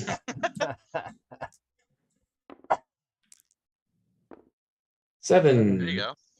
Any dragon of your choice. I will go ahead and take this dragon. The easy one. Now I need a 4, 5, 3, 11, or 7. 8. How about 8? I'm gonna. No, that doesn't work. And I got Wait, one more aren't roll. you? Oh no, that's 0. Okay. I was like, I thought you have minus dice. 5. There you go. Done. All right, so that strength goes up 1. Luck goes up 1. 3 points. Now I get 2 flame. Oop. So that's Go ahead and the roll the flame, flip. why don't you? What's that? I was like, go ahead and roll the flame, why don't you? And then that's it. So now Yeah. score up. Gold flame tokens for every 3 is 1. And then that'll be it. And then any bonuses from the track. Okay. Boink. I got 12. Oops. I almost tripled my score. There you go. Most improved. That's always the best award to win. That's right. Most improved. Miss Congeniality over here. Well, to be fair, you weren't being force fed 3 dragons and then rolling, with your the best possible rolls you could have had. So, I was sitting next to the dragon. That was the Yeah, problem. Yeah. Mm. Sorry about That's Java Dragons. that. Cool. I win again. Yes. Shall we go to feedback? Who's ready? Who's up? Or actually, John, is there anything specifically you'd like to inform our feedback, or you just want to hear? So right off the top? there are some things that I know I need to work on. So I think like with int and wisdom, I think I should turn them vertical as opposed to them being horizontal. To differentiate them from the rest of the things. I do know that there's like some small graphical issues like with charisma and stuff like that. I do think that just removing the 0 turns and then making the -1s to go, I think would be like a better thematic way and a more interesting way to do that. But other than that, that's I think about it. Other than that, you got pretty much free reign. Oh, but one of the big things I do want to ask is it pitchable? Okay. All right, go ahead, take it away. Whoever's ready. Not everyone at once. Jeez. Yeah. I just don't usually like going first, but I can go first if no one else wants to go first. I can go first as long as I can riff off of other people's later, because I'm not going to think of. I really always much to do say. that. I always do that. I always do my thing, and then someone says something, and I go, "Oh, I do want to say that." So. And I know Evan loves it when I interrupt him. I do. So It's my favorite. Yeah, sure. Why don't you start, and then you can just interrupt me. yeah. Like seven, is that the limit now? I don't know what the interruption. I've got I a didn't- Trevor tracker here. Oh, you're I've at got 6. You one got int. more. Make it good. I got one int I can use. Yeah, go ahead, Trevor. All right. So I'm trying to figure out. First of all, I like rolling dice. I like the simplicity of the game. I like the. I don't know how balanced it is. Like I can't get a sense of that just playing it through a couple times with the numbers. But I'm sure you've given some thought to the numbers and how many lesser turns you should get based on what the numbers are, based on the probabilities of what can come up. So yes and no. So that's a more recent thing, and I kind of like scrambled it together because I was trying to get ready for a playtest. So Okay. it's a little bit of that. That's more like that's more heavy development to get into like crunching those numbers. You know, I the issue was is that the player board came much. I was really the game was like busted, and I didn't know how to fix it. And then I came up with the idea of giving all the dragons stats, and that really breathed life into the game, at least for me. And so that was like my goal is like I can crunch those numbers later. Right now, I want to just see how this feels, and I Right. think it feels okay. So anyway, sorry. I mean, with the ability to earn all the powers, other than the luck, of course, but you know, to be able to add or subtract, reroll, not such a big, because you have the same risk of you just adding another roll. But the big one at the bottom, the charisma, that makes it really hard to actually balance it because you've got a 3, 11, and 7. If you actually get any charisma, of course. So Yeah. you need to earn that. But I've got charisma.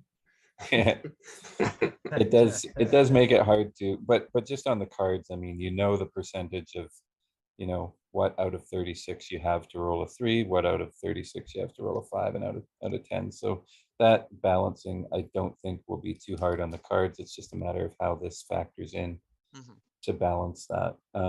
But yeah, I'm sure if it hasn't been, then I'm sure it will be. And then you've got a way to balance that off if you got more than, you know, it's like, oh, this one's just slightly better. Well, we're going to give you one less turn. Right. So I like that idea. I would just make it clearer on the cards, although I got it really quick, but anything you can make it clear for somebody to grok the game makes them listen to the rest of your teach. So if I see something, this is where my brain goes. If I see something that isn't clear to me, I sit there and I think about it for a second, like, okay, so what does that mean? But I don't want to interrupt the main teach because I'm not really sure if I'm going to be able to figure it out or not. So the 0 turns really threw me, and the -1 turns through me. I would just write it out, one less turn. So if not on put 0 turns. so if on Steve it said to go and then like in parentheses underneath like -1 turn, and then this just didn't say anything. Yeah, the yeah. 0 turns threw me off from the Yeah, -1 which is fair, turn. which is totally fair. I can agree with that. I know Evan's going to mention this, but yeah, you already mentioned it as well. The graphic, just put it underneath so you can still see what you're looking at. Yeah. Just graphic design stuff. I'm wondering if there's a first player advantage. So when I first had to, and maybe not first player advantage, but a first player disadvantage. Last player advantage. So as, yeah, well, you're picking last, the person that picks last, and then when you pick last, you go second, right? When you pick last, you go first, because if you're picking last, Sorry, you pick last and then you are go first to roll. Yep. So if I'm first to roll and I have this and I've got nothing, I'm not in the same position as somebody who could have built up fire or charisma or maybe have some dice mitigation. Sure. So the final person, I feel like that goes first has a big advantage over the first person that has to go first. So I would consider maybe giving them something. Oh, you went first, you get a fire token, or you get maybe some little thing that balances it out, and go around to see who should actually get something. So I think Space Base does this, like the first person gets a coin or whatever, the second person gets 2 coins, third Yeah. person gets whatever. Yeah, my initial thing is I started you off all with 3 flame tokens. I could do 2, 3, 4, 5, right? Mhm. For Yeah, and it might even need to be more than that. I'm not sure. That might be perfect. I have no idea, but something. sure.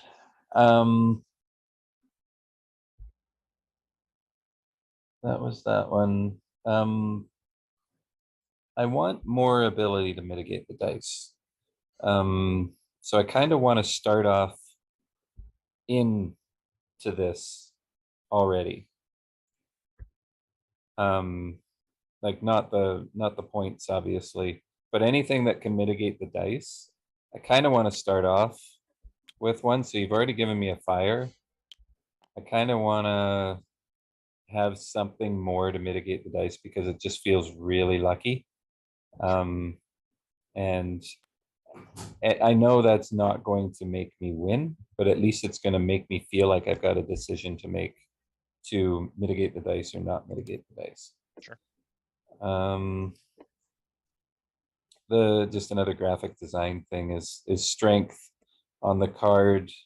It's red, but it's a fire symbol here, whereas I think all the other symbols are what they look like on the card. Maybe I didn't really check them out.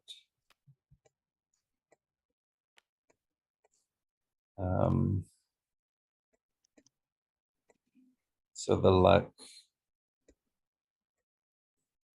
no, they do look different. I would just try to make it so that this strength, I can look at this, again, a graphic design thing, this strength thing. I look at the strength track and can clearly see, oh, that's strength. It's the same symbol. I don't have to then go through that. Oh, it's the same color. I have to match color to symbol again. As far as the int and the wisdom, I would just put them at the bottom as the 2 tracks at the bottom, and I'd put a bit of space between the top 3 and the bottom 2 to show that they work differently.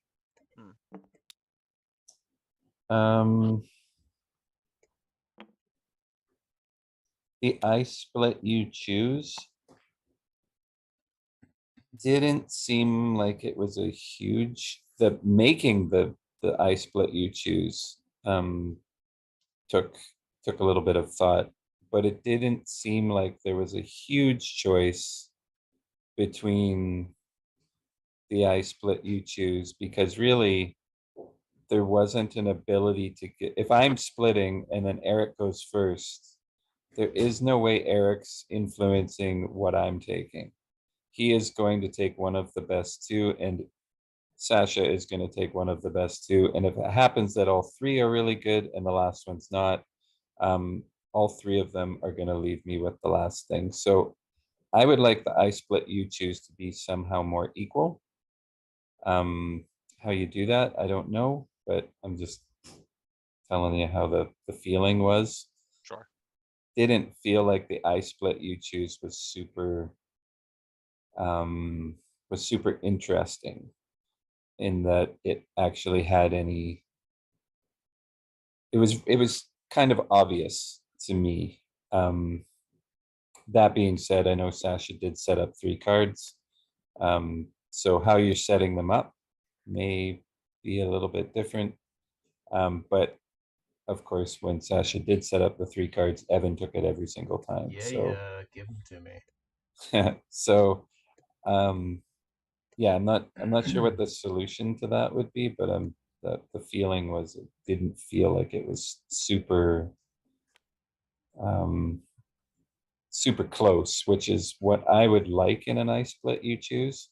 It's like I'm going to try and cut this cake as evenly as I can into 4 pieces so I can make sure I get a good piece at the end. And really what I felt like I was doing is trying to not give one person a major up. I was trying to split it the best I could to give the first two people the best two, the worst two cards on the table. And really, I was looking at like, well, what am I going to be left with here? Well, I don't want, like, it was fairly obvious for me, but I can see where you're coming from. I think I can partially agree with that. I think that a little bit of that is from the 4-player. I think 4-player might be this game's actually worst player count. This game shines at 2 because Okay. it's a 5-card split, and so it's always going to be 3 or 2, or you can even do 4 and 1 if you really want to, which is why Yeah. 5 turns is a thing. Because if you nail someone with all -1 turns, they still have a turn to roll at least 1 die. That's like the way that works out. But yeah. And I would agree with that, because that would make the ice split you choose way more interesting, because game now I'm giving it to one other person. Yeah, this game shines at 2. I put in 4 because player count for publishers, but yeah, it's, you know, in BGG it says best at 2. So I think part of that is a symptom of, but I can look into like that might be like a numbers thing that I have to work on as well, because I don't want you to feel that way, obviously. But I wonder how much of that is being in 4-player, you know. And it might be that you know, after playtesting, if you really think it shines that much more at a 2, maybe it is only a 2. Which I know you probably don't want, because you're trying to make a 4, but and I'm not saying that it has to be that way, but if you can't get it to work at 4 and be, you know, happy with it,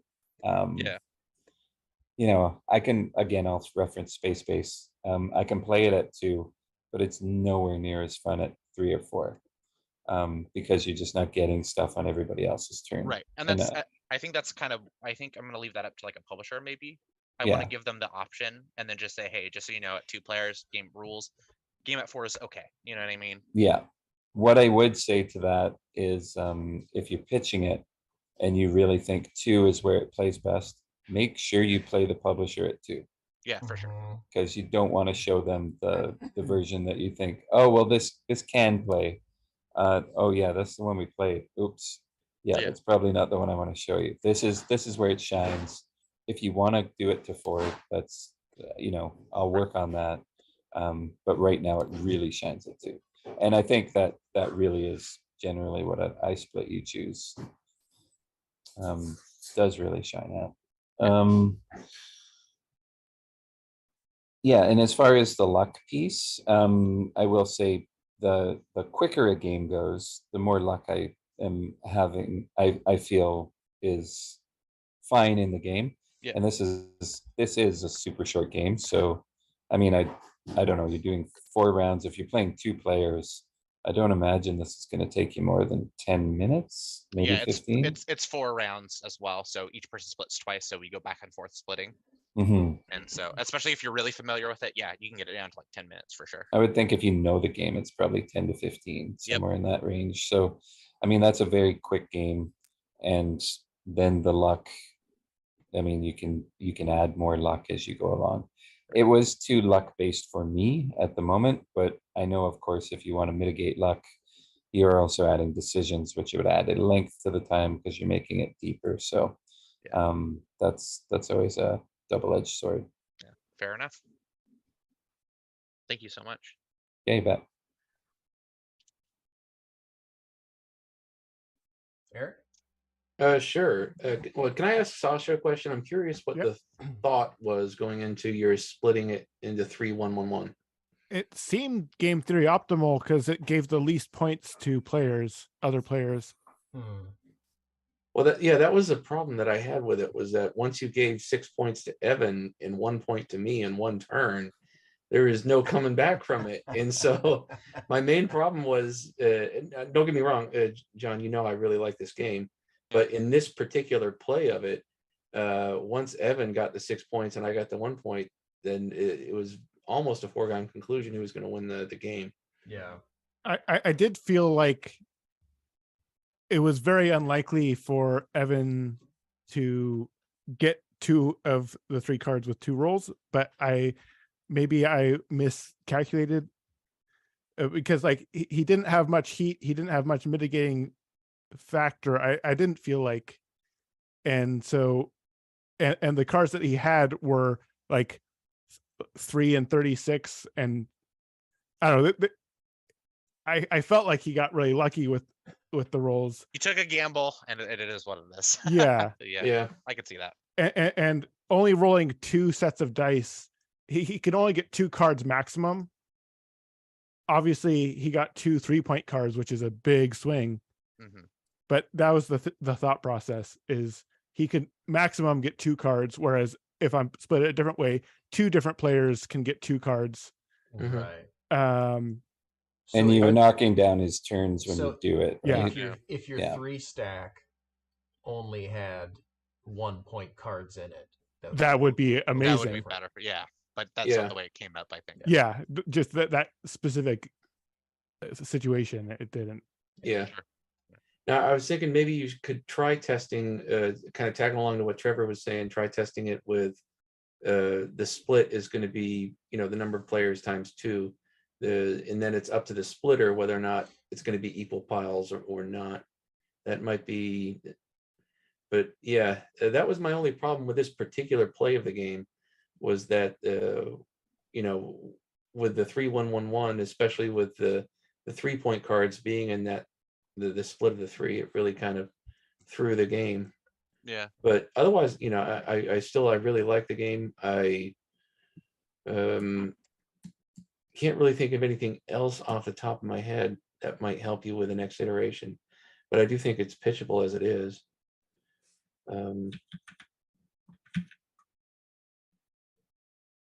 Oh, I didn't answer that question for you, but yeah, I think it's pitchable if you really like if the 2 players working Mhm. for the ice split you choose. But one thing you could do, I suppose, for the ice split you choose for 4 players, you can make sure you put 8 cards out, and you have to put 2 in a pile. So my worry is that becomes a lot of information to parse. Yeah. So Hmm. already I see a lot of people get kind of choked up on the 6 Yeah. cards. Yeah. So I have been messing around with like a almost like a simpler split variant, because there's some players I've noticed that don't want to engage with the split, which is actually my favorite part of the game. Where you immediately draw 4 cards out, and like they automatically make a pile, and then you draw the extra cards, and you have to like leave these on the table and then split from there, right? Okay. I think maybe in that case I probably could, where you immediately flop 4, and then you have another 4, and you gotta decide where you put the other cards. But yeah, that's my only hesitancy, because I've gone rounds and rounds with this. Yeah, Yeah, I can see it. it is a lot of information, because like Yeah. you're looking at, well, what's the color? Okay, how many flame tokens do they get? Okay, well, what are the rolls? Okay, well, what's the money? So yeah, Yeah, I totally agree with you. 8 would be too many. That's not a good solution.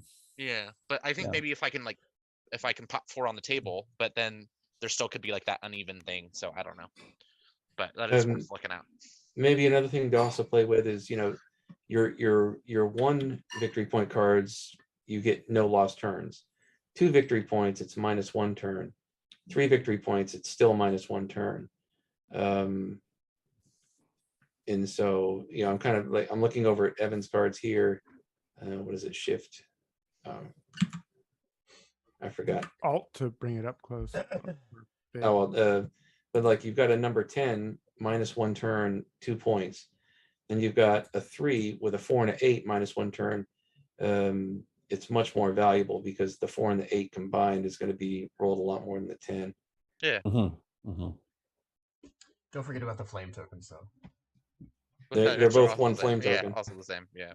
Yeah. No, Yeah. I mean, But I think just a little bit of balancing is what I'm saying. Yeah, which is what I talked it does about. sort of change, like the high numbers are better than the low numbers, even if it's like the same odds. Correct. Like Yeah. 3 is just as likely to be rolled as 10 is, but 10 is way better in this game because flame only goes up. Yeah. Exactly. Unless you have lots of charisma, in which case, no. Yeah. Yeah. But otherwise, yeah, I still like the game a lot. Thank you. Cool. Awesome. Sasha? Yeah. So overall, I definitely enjoy several aspects of the game. I do I split you choose is definitely something that I think is a cool system, and I thought that it's interesting having an I split you choose with more than 2 players, because I'm so used to I split you choose being a 2-player sort of interaction. Mhm. I definitely think that it needs to be a number of cards divisible by the number of players, or just like the balance really has to change. But like with the other player counts, it is divisible by the number of players, right? Like, So on the player card, so on with 4 players, it's 5 cards, which or sorry, at 2 players, it's 5. 5, Got which it. is Okay. interesting because it's always going to be asymmetric then, Oh yeah, yeah. I which I guess do like. asymmetric with 2 players is, yeah, not as big of a deal. Yeah, so it does get weird at 3 players because I still keep it at 5, which you can do 2-2-1 or 1-3-1. But the issue with that is actually the game feels a little too short then, because you're only playing 3 rounds, but I don't have enough cards to make it go to 6 rounds. And I would rather lean slightly on a shorter game than a longer game, because you're like, well, I just would rather play again, that kind of thing. So 3 players also does have a kind of an issue. This game was designed with 2 in mind, and I was like, I can fit 3 and 4 in here, but it's definitely like schlacked on ever so slightly. Like 2 is the optimal experience, you know. So, and not to this is definitely more of a sort of design thing than a development thing. I would be interested in trying. You talked about the sort of information overload with giving a player 8 cards at once. I think it would be interesting to give the first player 4 cards, the second player 4 cards. First player gets 4 cards, and I guess. Wait, how would that work? No, I guess. Huh. Yeah. So, sorry. The idea that I had in my head it wouldn't work, but I did like your idea of bringing out 4 and then bringing out another 4 or something. Yeah. Basically, but, 4 like there's 4 piles guaranteed, and then it's just how do you split them from there. Yeah, exactly. Right. I think that would help a lot. Yeah, I just feel like, as opposed to a 2-player game where the asymmetry of the piles is fine, because then you get to place the 2 best cards together, and then that's like a hard decision. It was feeling like if it's the choices between getting 1 card or 2 cards, it just seems almost always better to just take the 2 cards. Sure. Yeah, that sort of interesting decision is sort of lost. That is so nice about the I split you choose. Fair. And so, yeah, figuring out how to keep that nice feeling of the I split you choose is something that I feel like I was sort of missing. The splitting part could still be interesting, but I was feeling like, again, I'm saying it from a game theory optimal sense, I am giving out less points if I put 3 in one pile that all have minuses. If every player did that, then that, like, there'd be less, you'd be giving out less points to other players. Right. Obviously, since Evan high rolled and got 2 of the cards, then it made a big impact. But I don't know, it just, I don't think that the putting 3 cards in a pile that all have -1 turn is bad. It seems very good to me. And I don't want to. I feel like it's just, I'm almost always going to want to do that, and I don't want that. I want more like interesting decisions with the I split you choose. Yeah. Let me go to my list. That was a bit of sort of riffing, actually. So the first thing that I was writing down is the pass immediately, which I was sort of talking about. I think if this was a game that I was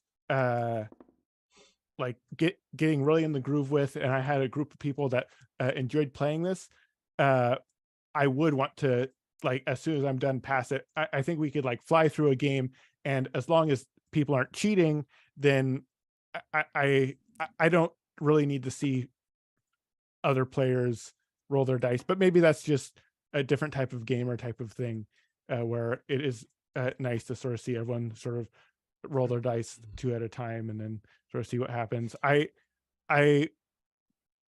like the idea of the game being more about the ice split you choose, and then we are just resolving our stuff. And I think that wouldn't be that hard to track if you've played this game a couple times, because just any minus turns you have, you just pass the first dice that you get. I don't know if you're following what Yeah. So you roll, you pass the dice, and now the next player is able to start going. Yeah, just like immediately. And you mentioned that it might be hard to track because if they have like any minus turns, but I think just as that, if that player knows they have any minus turns, they just pass the first pair of dice that came by them, and then they have finished resolving that. But then what if they're like, well, like what if they forget to pass one, or if they passed one too many, right? It's I guess if I've played this game a couple times, I think the likelihood that someone would mess that up isn't very high. I don't know. Sure. I feel like I wouldn't have problems with that, but you're welcome to house rule it. no, totally. Yeah. And so. Did you like the dice passing mechanism? I tried to find a clean. Yeah, I think it works. I think there's definitely nothing wrong with that. I think because of how it works, it made me want to play it this way that I'm describing, which I think I would have fun being able to just bust out games of this super quick, because we were doing that. Right. Which, if this is just a filler game, then yeah, I like being able to bust through a filler game really quickly if we want to. Yeah, so this is actually the first time I've actually attempted that with the dice. Oh. So what I originally had was 2 dice, and you had 5 tokens, and you just passed the token along. Got it. Interesting. But Johnny Pack played this, and he was like, "Well, you should just have dice instead, because it's a little more fun." And you basically roll it to the next player, which is kind of cool too. Yeah, the multiple dice, just like the fact that they are like this, makes me want to pass and let other people start rolling and resolving their stuff. But yeah, anyways, that don't need to keep harping on that. It's not a no big worries. thing. Int flavor.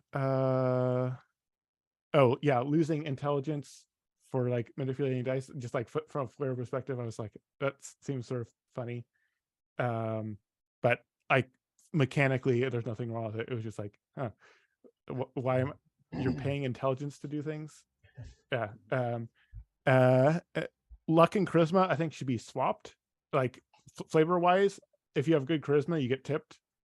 If you are lucky, then you have a better chance of accidentally making something that they like. Sure. At least that's sort of flavor wise how it made sense to me. Sure. It should. I think there should definitely be some sort of reference of reminding people of the odds of different rolls, because not everyone knows like, intuitively. I used to have that, and I got a lot of people that got a lot of AP when they were doing the split. Interesting. Yeah. So I've been working on this game for like 3 or 4 years, and so what I used to have was like I was like 7s are the most common, and then 6 and 8s after that, and it like locked people up. I think maybe you could sort of have a slight visual representation of that, where you make these numbers bigger if they're like more likely to be rolled, or smaller if they're more less likely to get rolled, or something, just so that players have a little bit of a cue as to what is more likely if they don't know dice odds. Because game designers are definitely going to have a better idea of how dice odds work. But I definitely know lots of players like, oh, I have the same odds to roll 2 or roll 7 or 8, like 2, 3, 4. I have way more chances than like look how many numbers are on the card. I'm way more likely to get this. And that's so how my brain works.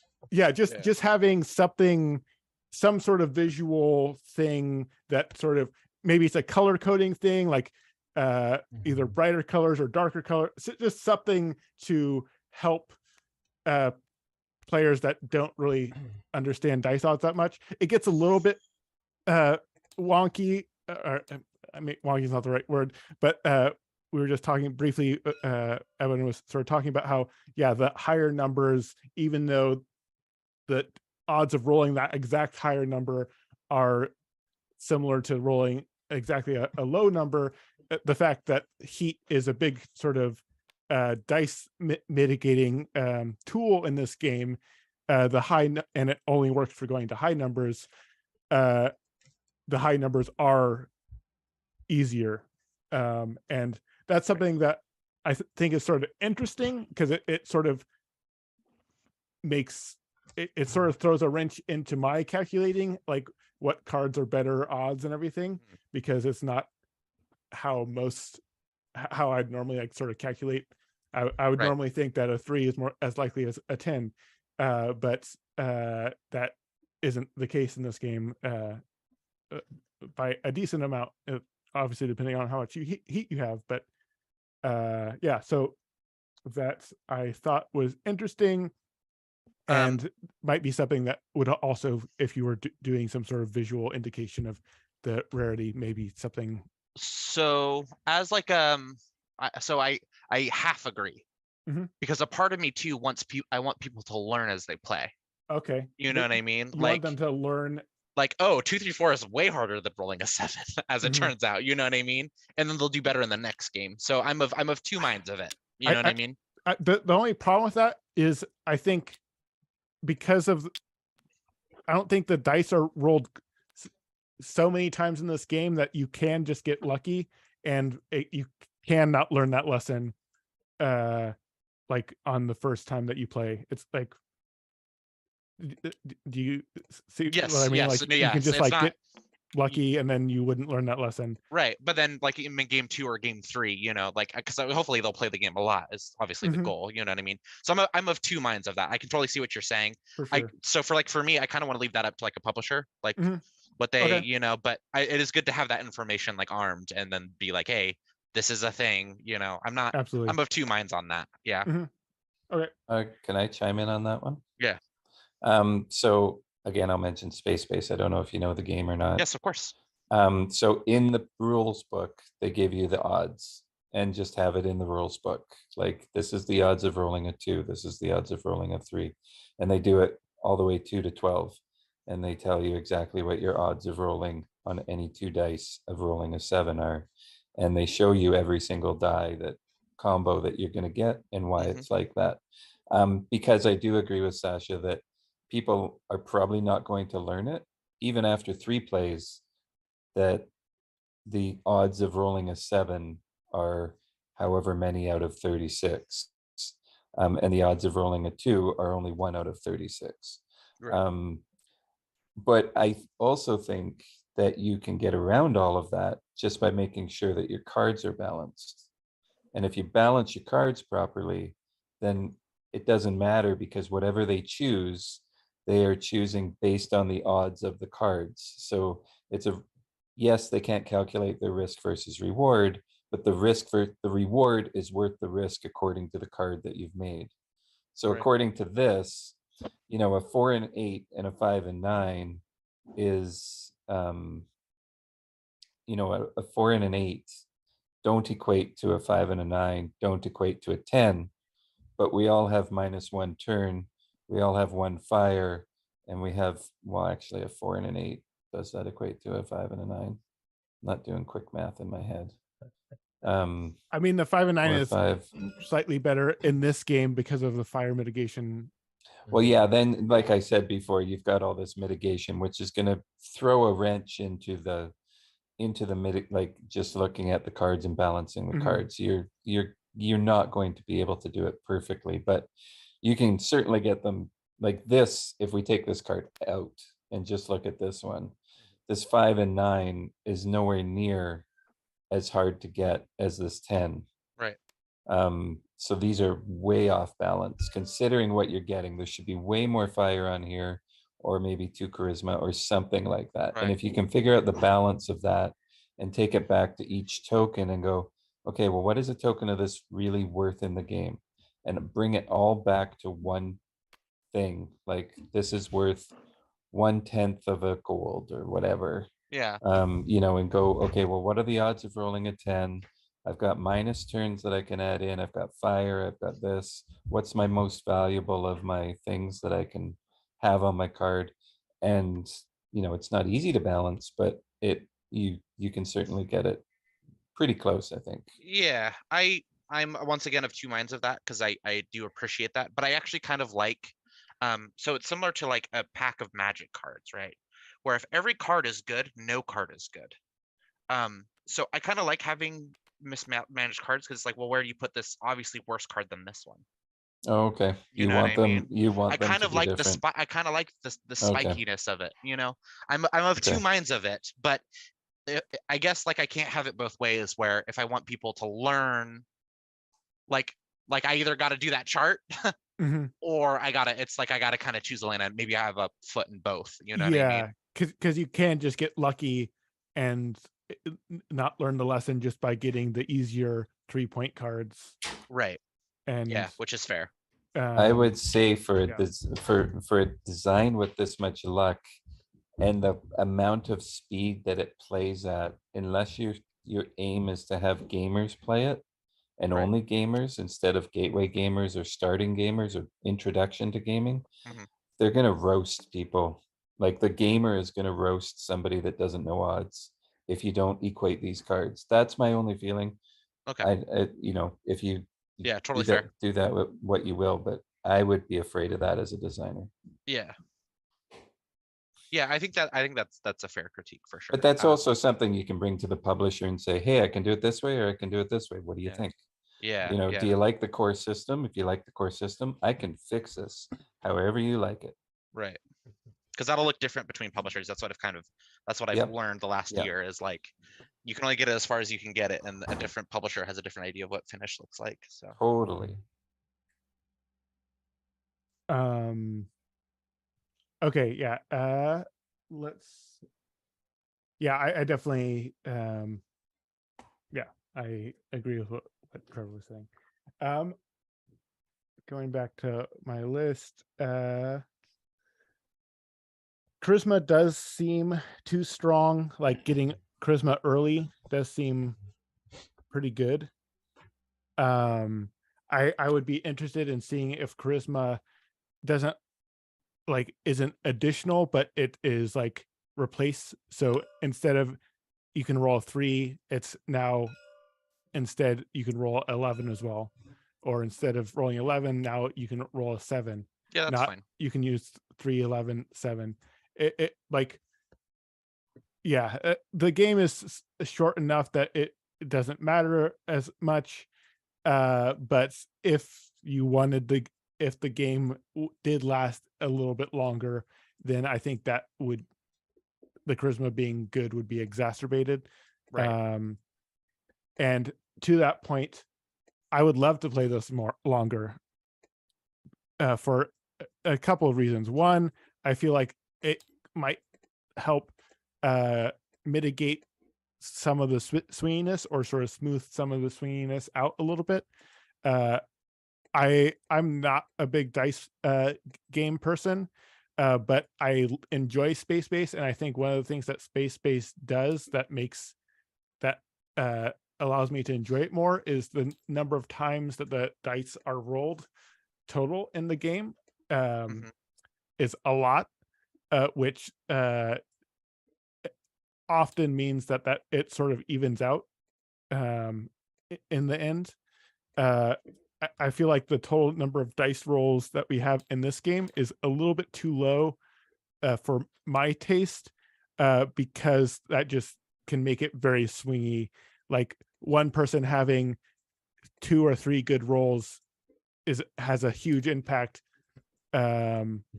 Whereas like if we did more rounds of this, 2 or 3 good rolls would have less of a 2 or 3 like really crazy rolls would have less of an impact. That would just that'd be my thought. Which, I mean, I think at least allowing players to play this longer, I think would be, obviously you could house roll to play longer, but I would have to extend those tracks then. yeah, maybe, or just say that they max out. Right. Like, I don't think there's anything wrong with the tracks. Just like, oh, stop taking that same color because you can't get anything more.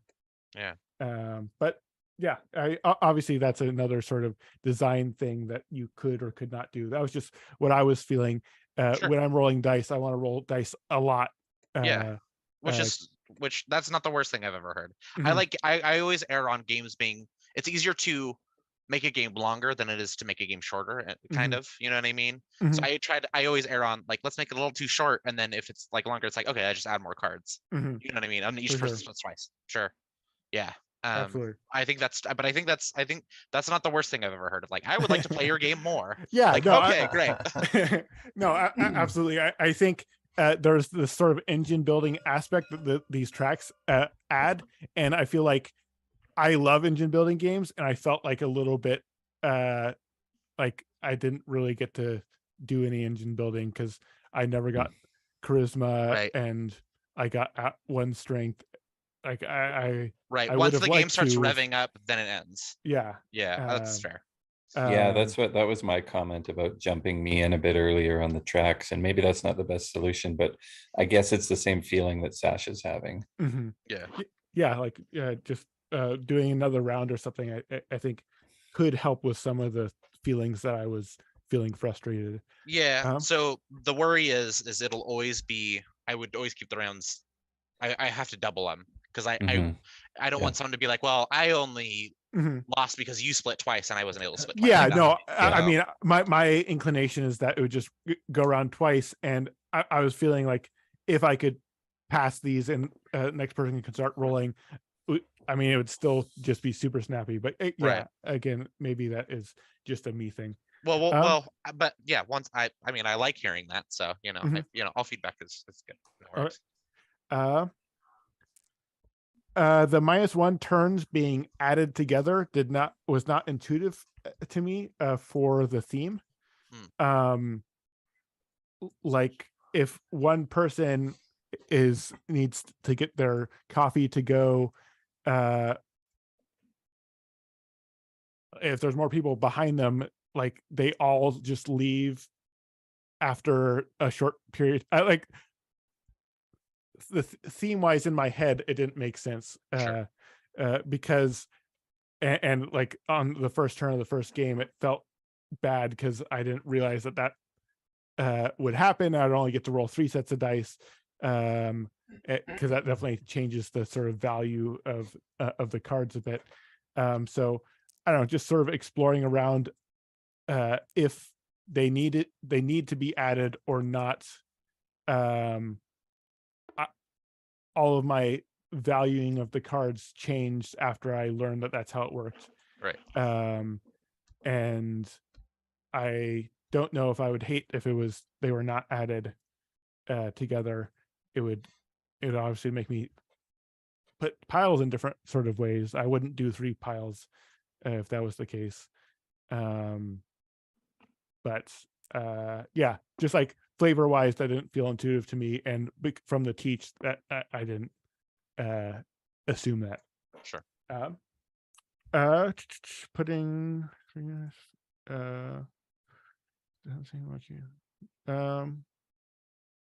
oh yeah, it didn't seem like I had much agency on what colors I get, and I mentioned this after the start of the first game. On 2 of my picks over the course of the entire game, I felt like I had agency, and then on 2 of them I felt like I didn't have agency. Yeah, once again, I think that's just a symptom of 4-player. Yeah, and I like that could be like if it was an even number for the player count or whatever. Yeah.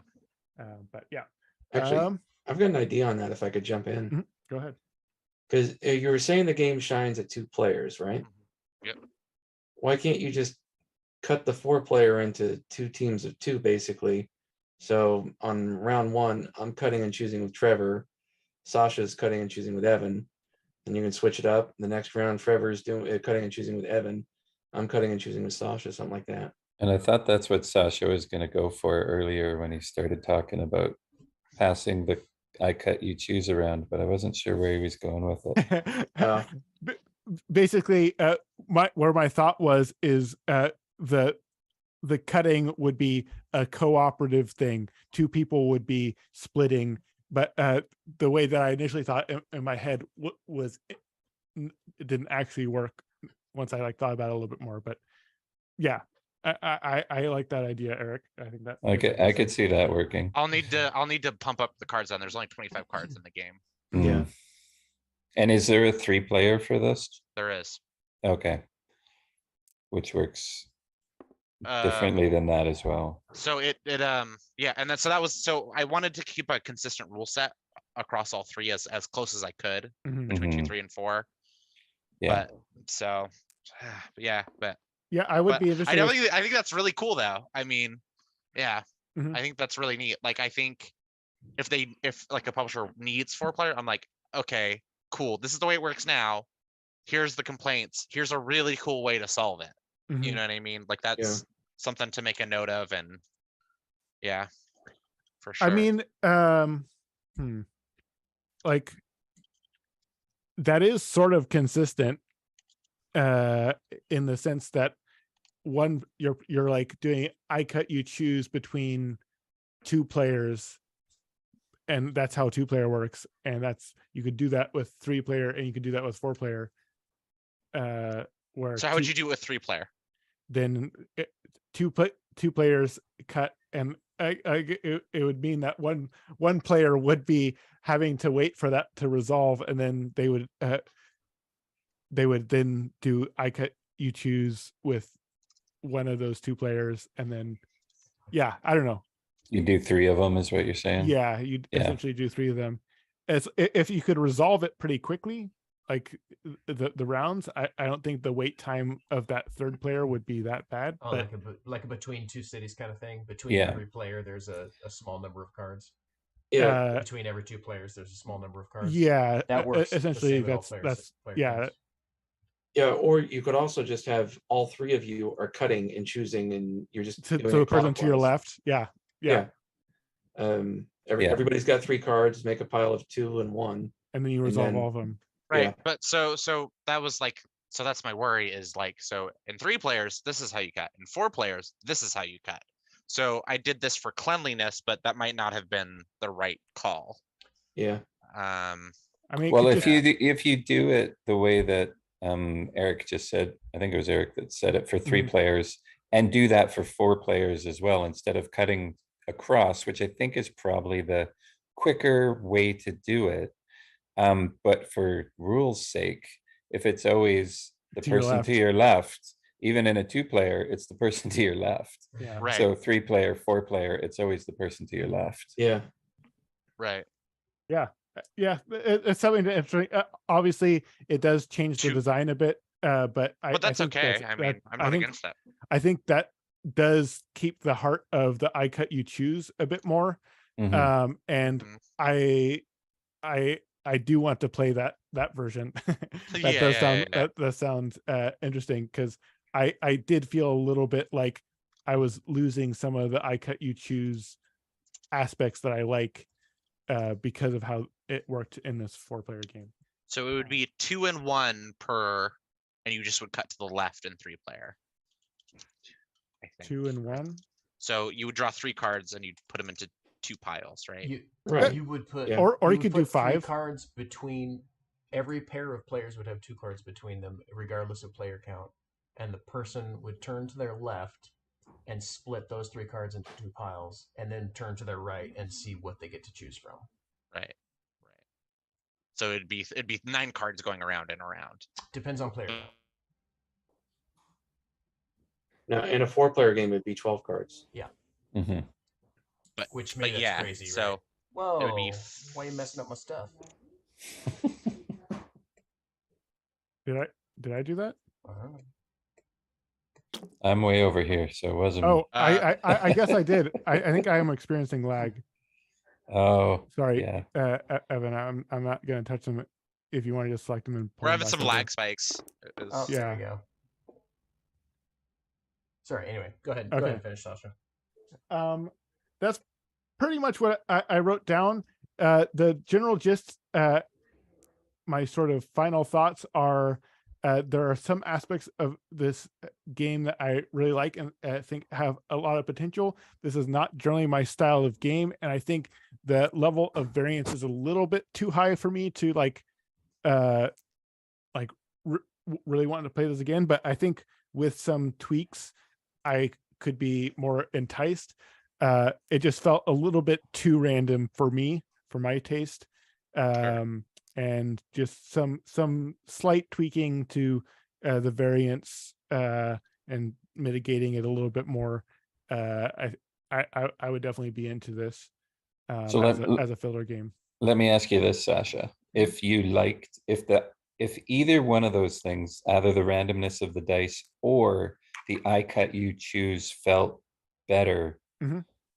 how much more likely would you be to play this again? I mean, definitely more. I don't know what what Yeah, percent more. Yeah. But yeah, I think I did feel a little bit let down with the I cut you choose not feeling as interesting as it could be. And again, I think that was a player count thing. If I played it with 2, I assume I wouldn't have that issue. And then the shortness of the game, like the total number of dice that I rolled, I think also contributed to my feeling of high variance. But that's my sort of I don't like dice games kind of side of me talking. I can accept dice games if I'm rolling a ton. But if I'm not rolling a ton, then it just feels too swingy to me a lot of times.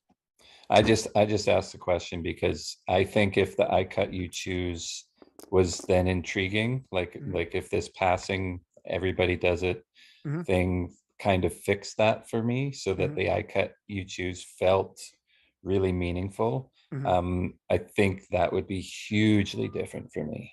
Yeah. Or if I had mitigation of the dice, one of the two would be a huge, massive difference for me. Absolutely. Just to throw that out there. Sure. Yeah. Yeah. So that's it for me. Go ahead, Evan, and then we'll talk over you. I already used my INT several times, Evan. So you're free. To me, it seemed like, and this is rare for me to say this, but I feel like there was a thing in the game that we didn't get enough of, and I feel like heat seemed like it was going to be more important. But then, unless you actually grabbed the strength dragons, you only have 3 heat for the game, then it's gone. Unless you like whiffing on grabbing cards, which of course I never did. But so I kind of wanted more heat going around. So that's a holdover from my very first version. Whenever you made someone's order, you got heat and gold always, and so things could be like 3 gold, 1 heat, 2 gold, 6 heat, like that kind of thing. I see. And actually, Eric was the one that suggested like you should only get heat if you bust. Well, I understand why he made that suggestion. I think he's right. Yeah. But just it does feel like it needs more heat. And actually I forgot to grab heat on those 3 cards. The 1 card that I couldn't get, I never grabbed the heat for those cards, I don't think. Check the tape. Anyway, I probably won by more. Okay, anyway. The opposite of Sasha, to me, I felt like 5 rolls was too many. Just as far as like piece stuff goes, having a different denomination on the front and back of the same chip can be very problematic. If you knock something over or whatever, and you're like, shoot, did I have 2 of these or 5 of these? You probably know, but I'm just not a fan of one chip having different denominations from side to side. It can cause issues. Let me see. I wanted, same as Sasha. I felt like spending stats is really weird. Like losing wisdom to roll again or losing intelligence to modify a roll just thematically was weird. And I saw all these symbols up here, and I guess they're all unique. Mhm. But I assumed there was going to be set collection among the symbols, and was bummed that there wasn't. I was like, ooh, I got the 3 science dragons. And then that's 3 bonus points at the end of the game, or whatever. You know what I mean? Yeah, I wanted every dragon to feel unique. Yeah. So I always did set collection by color, and then Mhm. I color coded them just for like what type of dragon they are. Yeah. But yeah, that's fair. What I wanted to be true was set collection not within the same color necessarily, but across colors. But there would be 3 in the deck of cards. There are 3 or 4, whatever the correct number is, 3 of a kind that Mm, you can hunt, and mm, they're not necessarily in the same suit. mm. You know what I mean? They're not in the same stat, Mhm. but those 3 symbols are in the deck, and you can hunt for them. It makes the I split you choose a little more interesting, I think. Let's see. Luck is rough. This particular iteration worked out fine for me, even though somebody just gave me minus 15 points. It worked out. The luck worked in my favor this time. That's not normally the case. Normally, I'm Trevor being like, "Oh man, Yeah. luck sucks sometimes," because it does feel bad sometimes. So yes, that was a feeling. So I used to have so my previous version was more friendly, and once again when I played with Eric and everyone, almost everyone could always make their rolls always, and they That's a actually problem. asked for more busting. Like they Yeah. wanted people to. So there's like a weird fine line that I don't Yeah. know how to walk. Yeah. No, It's I've got more. okay. Um, I'm leading up to why I'm giving you all my recommendations, all my Okay. suggestions. Perfect. Yeah, the I split you choose choice could be more interesting. There was obvious disparity in card values, as Trevor was discussing. Okay, those were my issues. And then here are a number of ideas to just throw at the wall. I love it. And if something sticks, great. But kind of my brain just starts putting together this like collage of like what this game could be to address these issues. Which of course it's your game, so it may or may not actually do the thing that you want it to do. But Well, always having ideas is good. Always having yeah. ideas is good. Having options is good. Yeah, I'll never turn that down. Oh, the last issue is as the player who set up the draft, even though you got to figure out what was in what pile, not having a choice at the end kind of sucks. So having an extra stack, having 5 stacks be the minimum, would give that last player a choice. And in drafting, choice matters. If you don't have a choice, it doesn't feel like drafting. Okay, so stacks +1. That was just what came to mind. Sure. Of course, then you couldn't 3 stack, which for better or worse, I don't know. Starting bonuses. If you do determine that player count isn't fair, or player order isn't fair, starting bonuses could be some combination of heat differential or bonus stat differential. Like whatever, maybe going last is worse, and then that player gets 1 heat and 2 stat bumps. You know what I mean? And the third player gets 2 heat and 1 stat bump, and yada yada. You know what I mean? Because obviously stat bumps are better than heat, yada yada. Or you could just have differential player powers where each one starts with certain stats. Yeah, well, I mean, with the 4, I would be tempted to say you're the strength one, you're the int one, you're the wisdom one, you're the charisma one, and then not do luck. Right.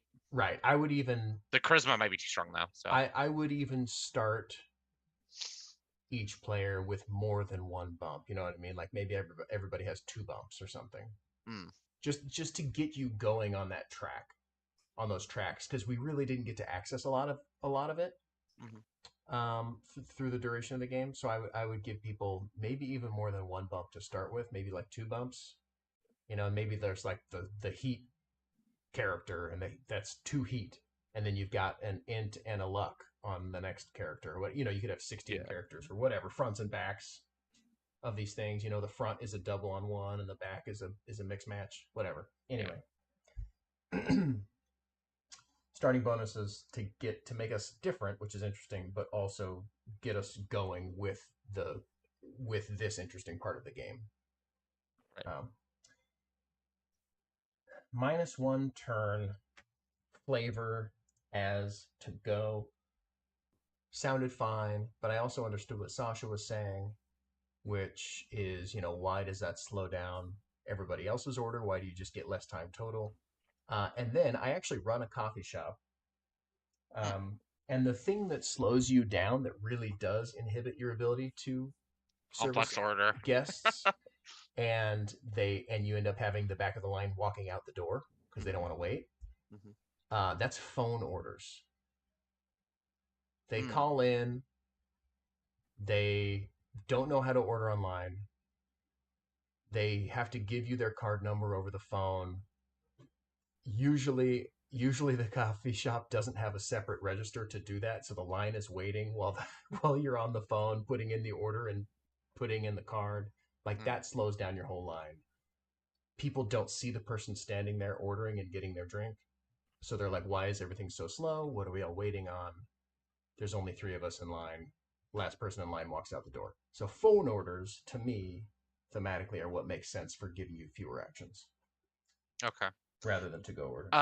So would it be weird then if I gave every dragon just a 0 across the board and then just made phone tokens, where it's like the last 2 cards are always phones? Or maybe you could even be a part of the split, right? Something like that. Where you could do it that way. I didn't mind it as being a part of the card's value. Okay. That's okay. At all, but Fair enough. But I definitely wouldn't mention anything about 0 turns. Okay. As you said, yeah. Yeah. Get rid of the 0 turns. Some of them are phone orders. That's what I'm saying. Instead of to-go orders, I would call them phone orders. Phone orders. Yeah, that's fine. But yeah, if you wanted to make that a part of the I split you choose, that might make it interesting, but it's already on the cards, which is already affecting the I split you choose. So I don't know. Yeah, I tried to. So it used to be a lot more complex, and I've kind of streamlined it down to, because like people were locking up like during the split. Yeah. Don't make that more complex. Yeah. It needs to be more interesting, but less complex. Anyway, or not more complex. Yeah. So here's my next one. I didn't like that for such a simple-ish game that your stats all worked kind of weirdly different in ways that made your brain go, wait. Why? Wait. You know what I mean? It's not overly complex. It's just an extra thing that's complex. Okay. I have suggested changes where they all just move up and build your engine and get better. So intelligence, for example, just like flame, at the end of your round, you get these tokens, right? Plus or minus. The difference is they're not worth points at the end of the game, whereas flame is, right? Right, and just make them separate tokens. Make them separate tokens. That's why flame tokens aren't strictly worse than the plus minus tokens, because if you have 3 of them, it's worth an extra point, and points are very valuable. Right. The highest score we saw was 15, so that's pretty relevant. And then I gave you a suggested payout rate here for intelligence, right? Which is 1, 1, 2, 3. Luck, I also think that should pay out at the end of the round. But your first jump to luck is nothing, and then it's 1, 1, 2. Right, so you kind of have to go deeper on that strategy, giving more interesting choice to the I split you choose, right? I'm like, ooh man, I'm going to avoid the lucks because I'm not going to do any of them, so I'm going to avoid it. Or if I'm really going to go deep on luck and I can get to here, like that's crazy good if I can get there. You know what I mean? Yeah. Which I probably only get it for 1 turn, but whatever. Maybe 2 turns if I'm super lucky. Well, if I really like the proposed like splitting between players, like splitting smaller splits, but everyone gets a split. I like it. So I think that'll bump all the tracks up higher regardless. Strength, I would give you, similarly to intelligence, I would give you a reason to go deep on a strategy, right? Give you some strategic variance rather than just like everything's kind of mildly good. Like make things really good if you go for it. So strength, you're getting 2 tokens, you're getting 3 tokens if you get up there. You know what I mean? And then wisdom, how do you make that a track that you're not spending? I would say your base rolls are 4, just because I felt like 5 was too many, so that feels right to me. Oh, so you can add more to your okay. Yep. Yeah. You don't even finish that sentence. Got it. Yep, You get 8 turns if you. That's awesome. If you max it out, you've got 8 rolls.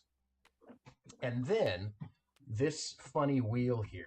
I was looking. Yeah. What the hell? I was looking at your dice, and now this is just a preference thing.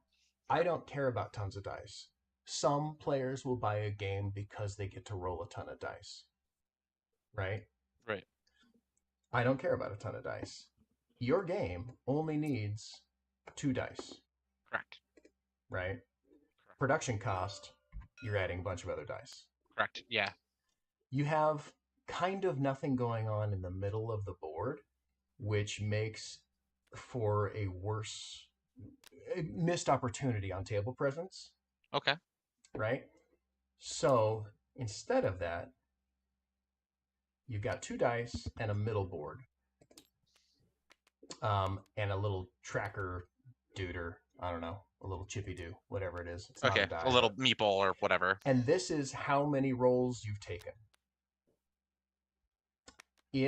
And this also blends into the luck mitigation. So if I complete my turn having rolled the dice once, every other player gets 3 flame. Right? So it just adds more interesting, like, ooh, maybe I should wait and roll the second dice. If instead of burning the 1 flame to do it, because then I'm giving less flame to everybody else, it just gives you a little more, I don't know. To me, it spices up the choices. Yeah. Okay, so I guess I'm not quite getting this part. So I've got 4 rolls base, right? Right. I'm here on this wisdom track. Sure. Fair. I roll my first die, and I needed an 8. I could spend 2 flame and just get the thing. But then everybody else is going to get 3 flame.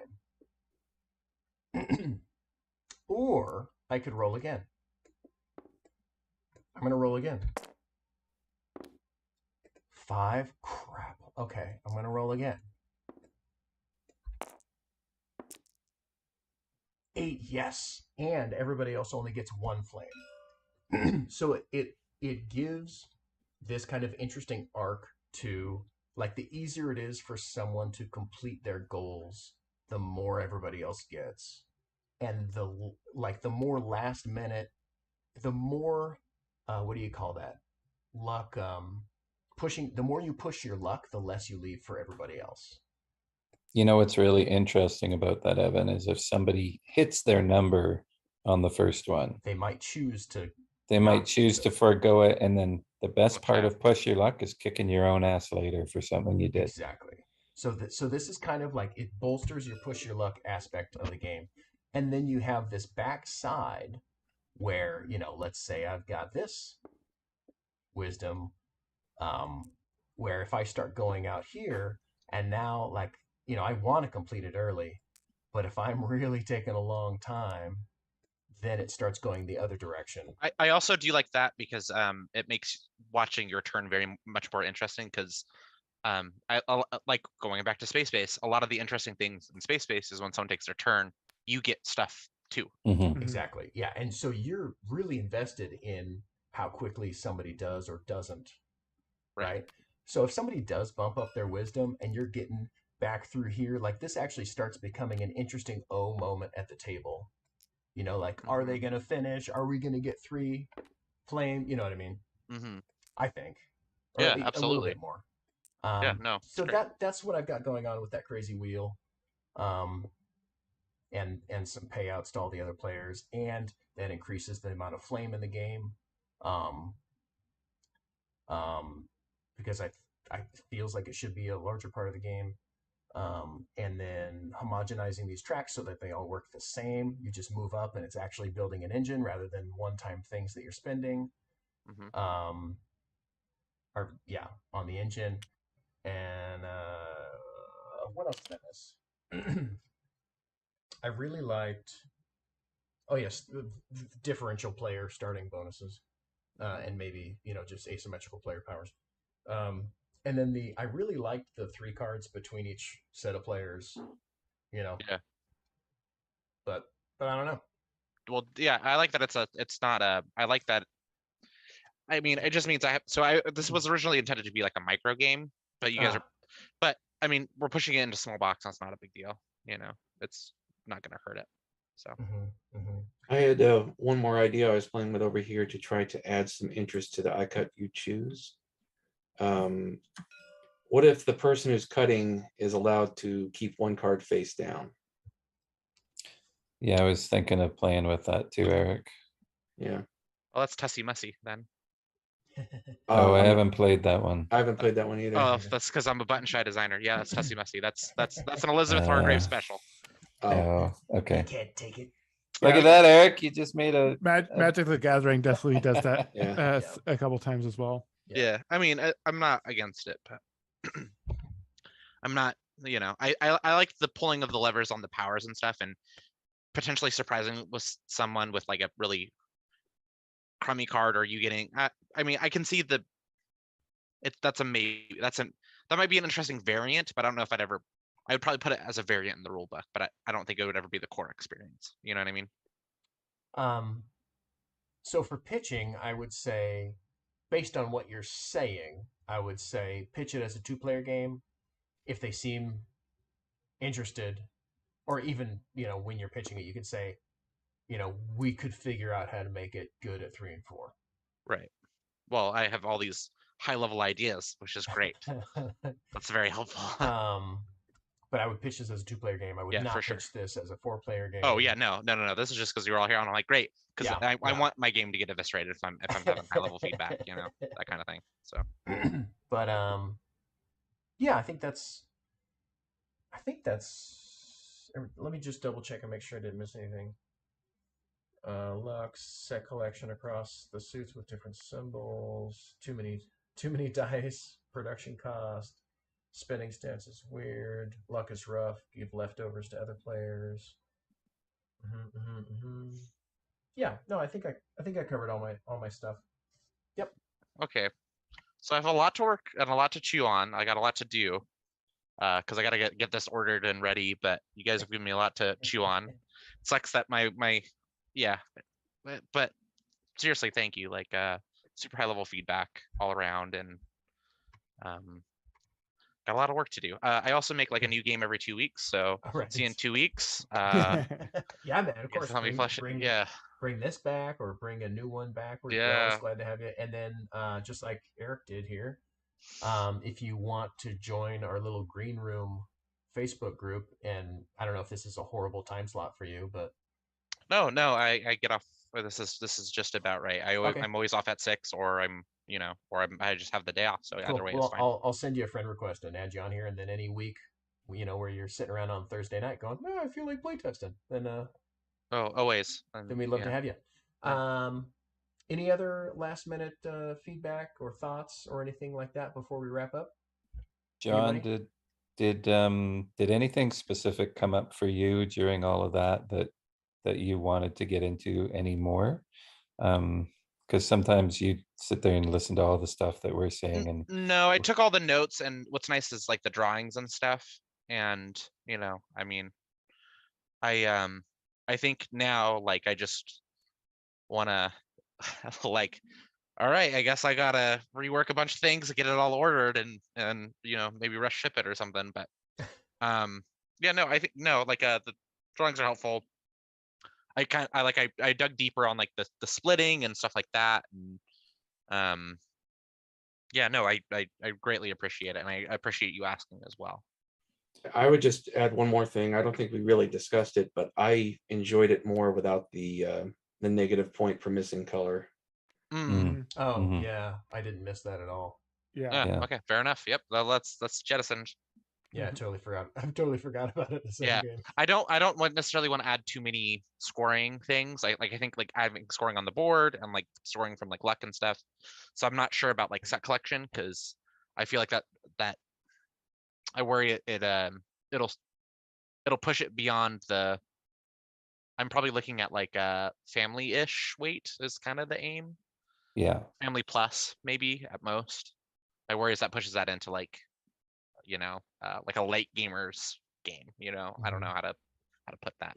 Yeah. So, but I think that's largely going to be up to the publisher. I'm not against it. I had it in the game for so long, but I jettisoned it for that reason. Yep. So, but So, sorry, I was just yes, gonna. no problem. Did you have anything else there, John? No, just thank you again. I appreciate it very much. So, one thing we like to do at the end is just get you to remind us where we can find you and what your socials are like, so everybody can find your stuff. Yeah. So I'm John D. Wood. You can catch me talking about Making Manhattan in the Button Shy Discord if you're on there. JDW Board Games is my Twitter handle. I mostly just kind of say, this is going great and this is going horribly and that kind of thing about games and whatever. Or I give my props to designers that I see that are doing well and rejoice when they have an announcement and stuff like that. I have some games coming out. Thing 12. We're inching closer. They sent me some prototype files for a game that I'm very excited to share with the world. Nice. So be on the lookout for that. Awesome. Yeah, and yeah, I love design. My goal is to go full time. So Yeah. Nice. Just trying to pump out as many awesome games as I can and not sell out, like ever have like a truly bad design in Right. the Hey, process. man, if So you make $1 million and it's a bad game, sell out. Do it. well, Do it. well, it's what's funny is I have a Take the money. well, I have a mass markety card game that I'm actually looking to get pitched. See? And but I think it's a good mass markety card Wow, game. that's acceptable Yeah. also. So yeah, Making no, millions of dollars on a good design is also acceptable. yeah, But yeah, don't be ashamed to yeah. That's my goal. Is I want like my name to be like if my name's on it, I want you to be like sometimes you get a Reiner Knitty and you're like rolling the dice on this one. We'll see how it goes. No offense to him, but he's an all-time classic designer. But he's had some stinkers and I think he knows it. Mhm. So but yeah, appreciate the time. Thank you so much. Awesome. Well, let's give everybody a round of shouting out how people can follow along with their stuff one more time before we get out of here. Trevor? Oh yeah. Trevor Olson, Alcatraz Escape the City is probably what you'd find if you went to Facebook. Otherwise, everything else is just kind of in limbo. Getting close, but not anywhere. Well, getting close, but not quite there, like Alcatraz Escape the City. It's a hidden movement, one versus all Woo, game. that's my favorite mechanism. Woo. Ooh, we should check that out together so you Yeah, can pair it up. yeah. Let's get that scheduled. Oh, that'd be cool. Awesome. Eric? Yeah, I'm not terribly active on social media due to my profession, but if anybody out there is going to Dice Tower West next week, I'll be there playtesting Dice Gods, which was on your channel a few weeks back. And otherwise, I've got a couple other games I'm working on. It's also an award-winning game. Oh yes, it is the KublaCon game design contest award-winning. Yeah. So, and I have taken many of your suggestions from the other week, and I got a new rule book, and I'm gonna try to blind play test it and see how it works. Awesome. Yeah. Good. I'm glad to hear it was helpful. Yeah. No, thank you. Sasha? Yeah, I'm really pushing on this design that I'm doing, Dovecot, which is a game about it's yeah, it's basically about managing a bunch of pigeons. It's a sort of tableau management engine great. building game with a very simple dice draft sort of thing. And yeah, checking out the Facebook page, Dev Caught the board game, or our Discord, which you can find the link in the description. Cool. Awesome. Evan Halbert, After the Empire, go buy a bunch of copies of that. And then when the expansion comes out, buy several more copies of each thing that I ever make going forward in the future. I'm hoping to have a couple more games by the end of the year, at least announced, if not made. And I really am honored to do this and have these great designers come sit in and play test games and provide feedback for other folks in the community. And I'm really glad to see you again. Well, I didn't actually see you because you've got a black screen. But Yeah, literally, I'm the only person you can't see. That's fine though. I'm excited to see you again. Yeah. But thank you so much for coming on and letting us, publicly give you, criticism and feedback. It was great. Because it really is helpful for some of the folks who watch these, later on during the week. A lot of people actually end up watching these and take away some lessons. So we really appreciate you coming on and helping other designers see what it looks like to get playtesting feedback and how they can apply that to their games. Absolutely, it's the most important thing. Get your games played. If you're making games, get your games played. Yeah. Don't be afraid. Don't be afraid. Mhm. We just want to see your game succeed. I promise. Yeah, right. Yeah, totally. Awesome. Well, thanks everybody. Thanks for joining in, Eric. Good to see you back. And then John, I'll add you to the thing so that you can join us sometime. Yeah, and I'll see you at Gamma, and I'll have the new version. We can play it there. Yeah, sounds great. Okay. All right, we're gonna get out of here unless anybody has any last minute things. No? All right. Okay, everybody. Thank you so much. And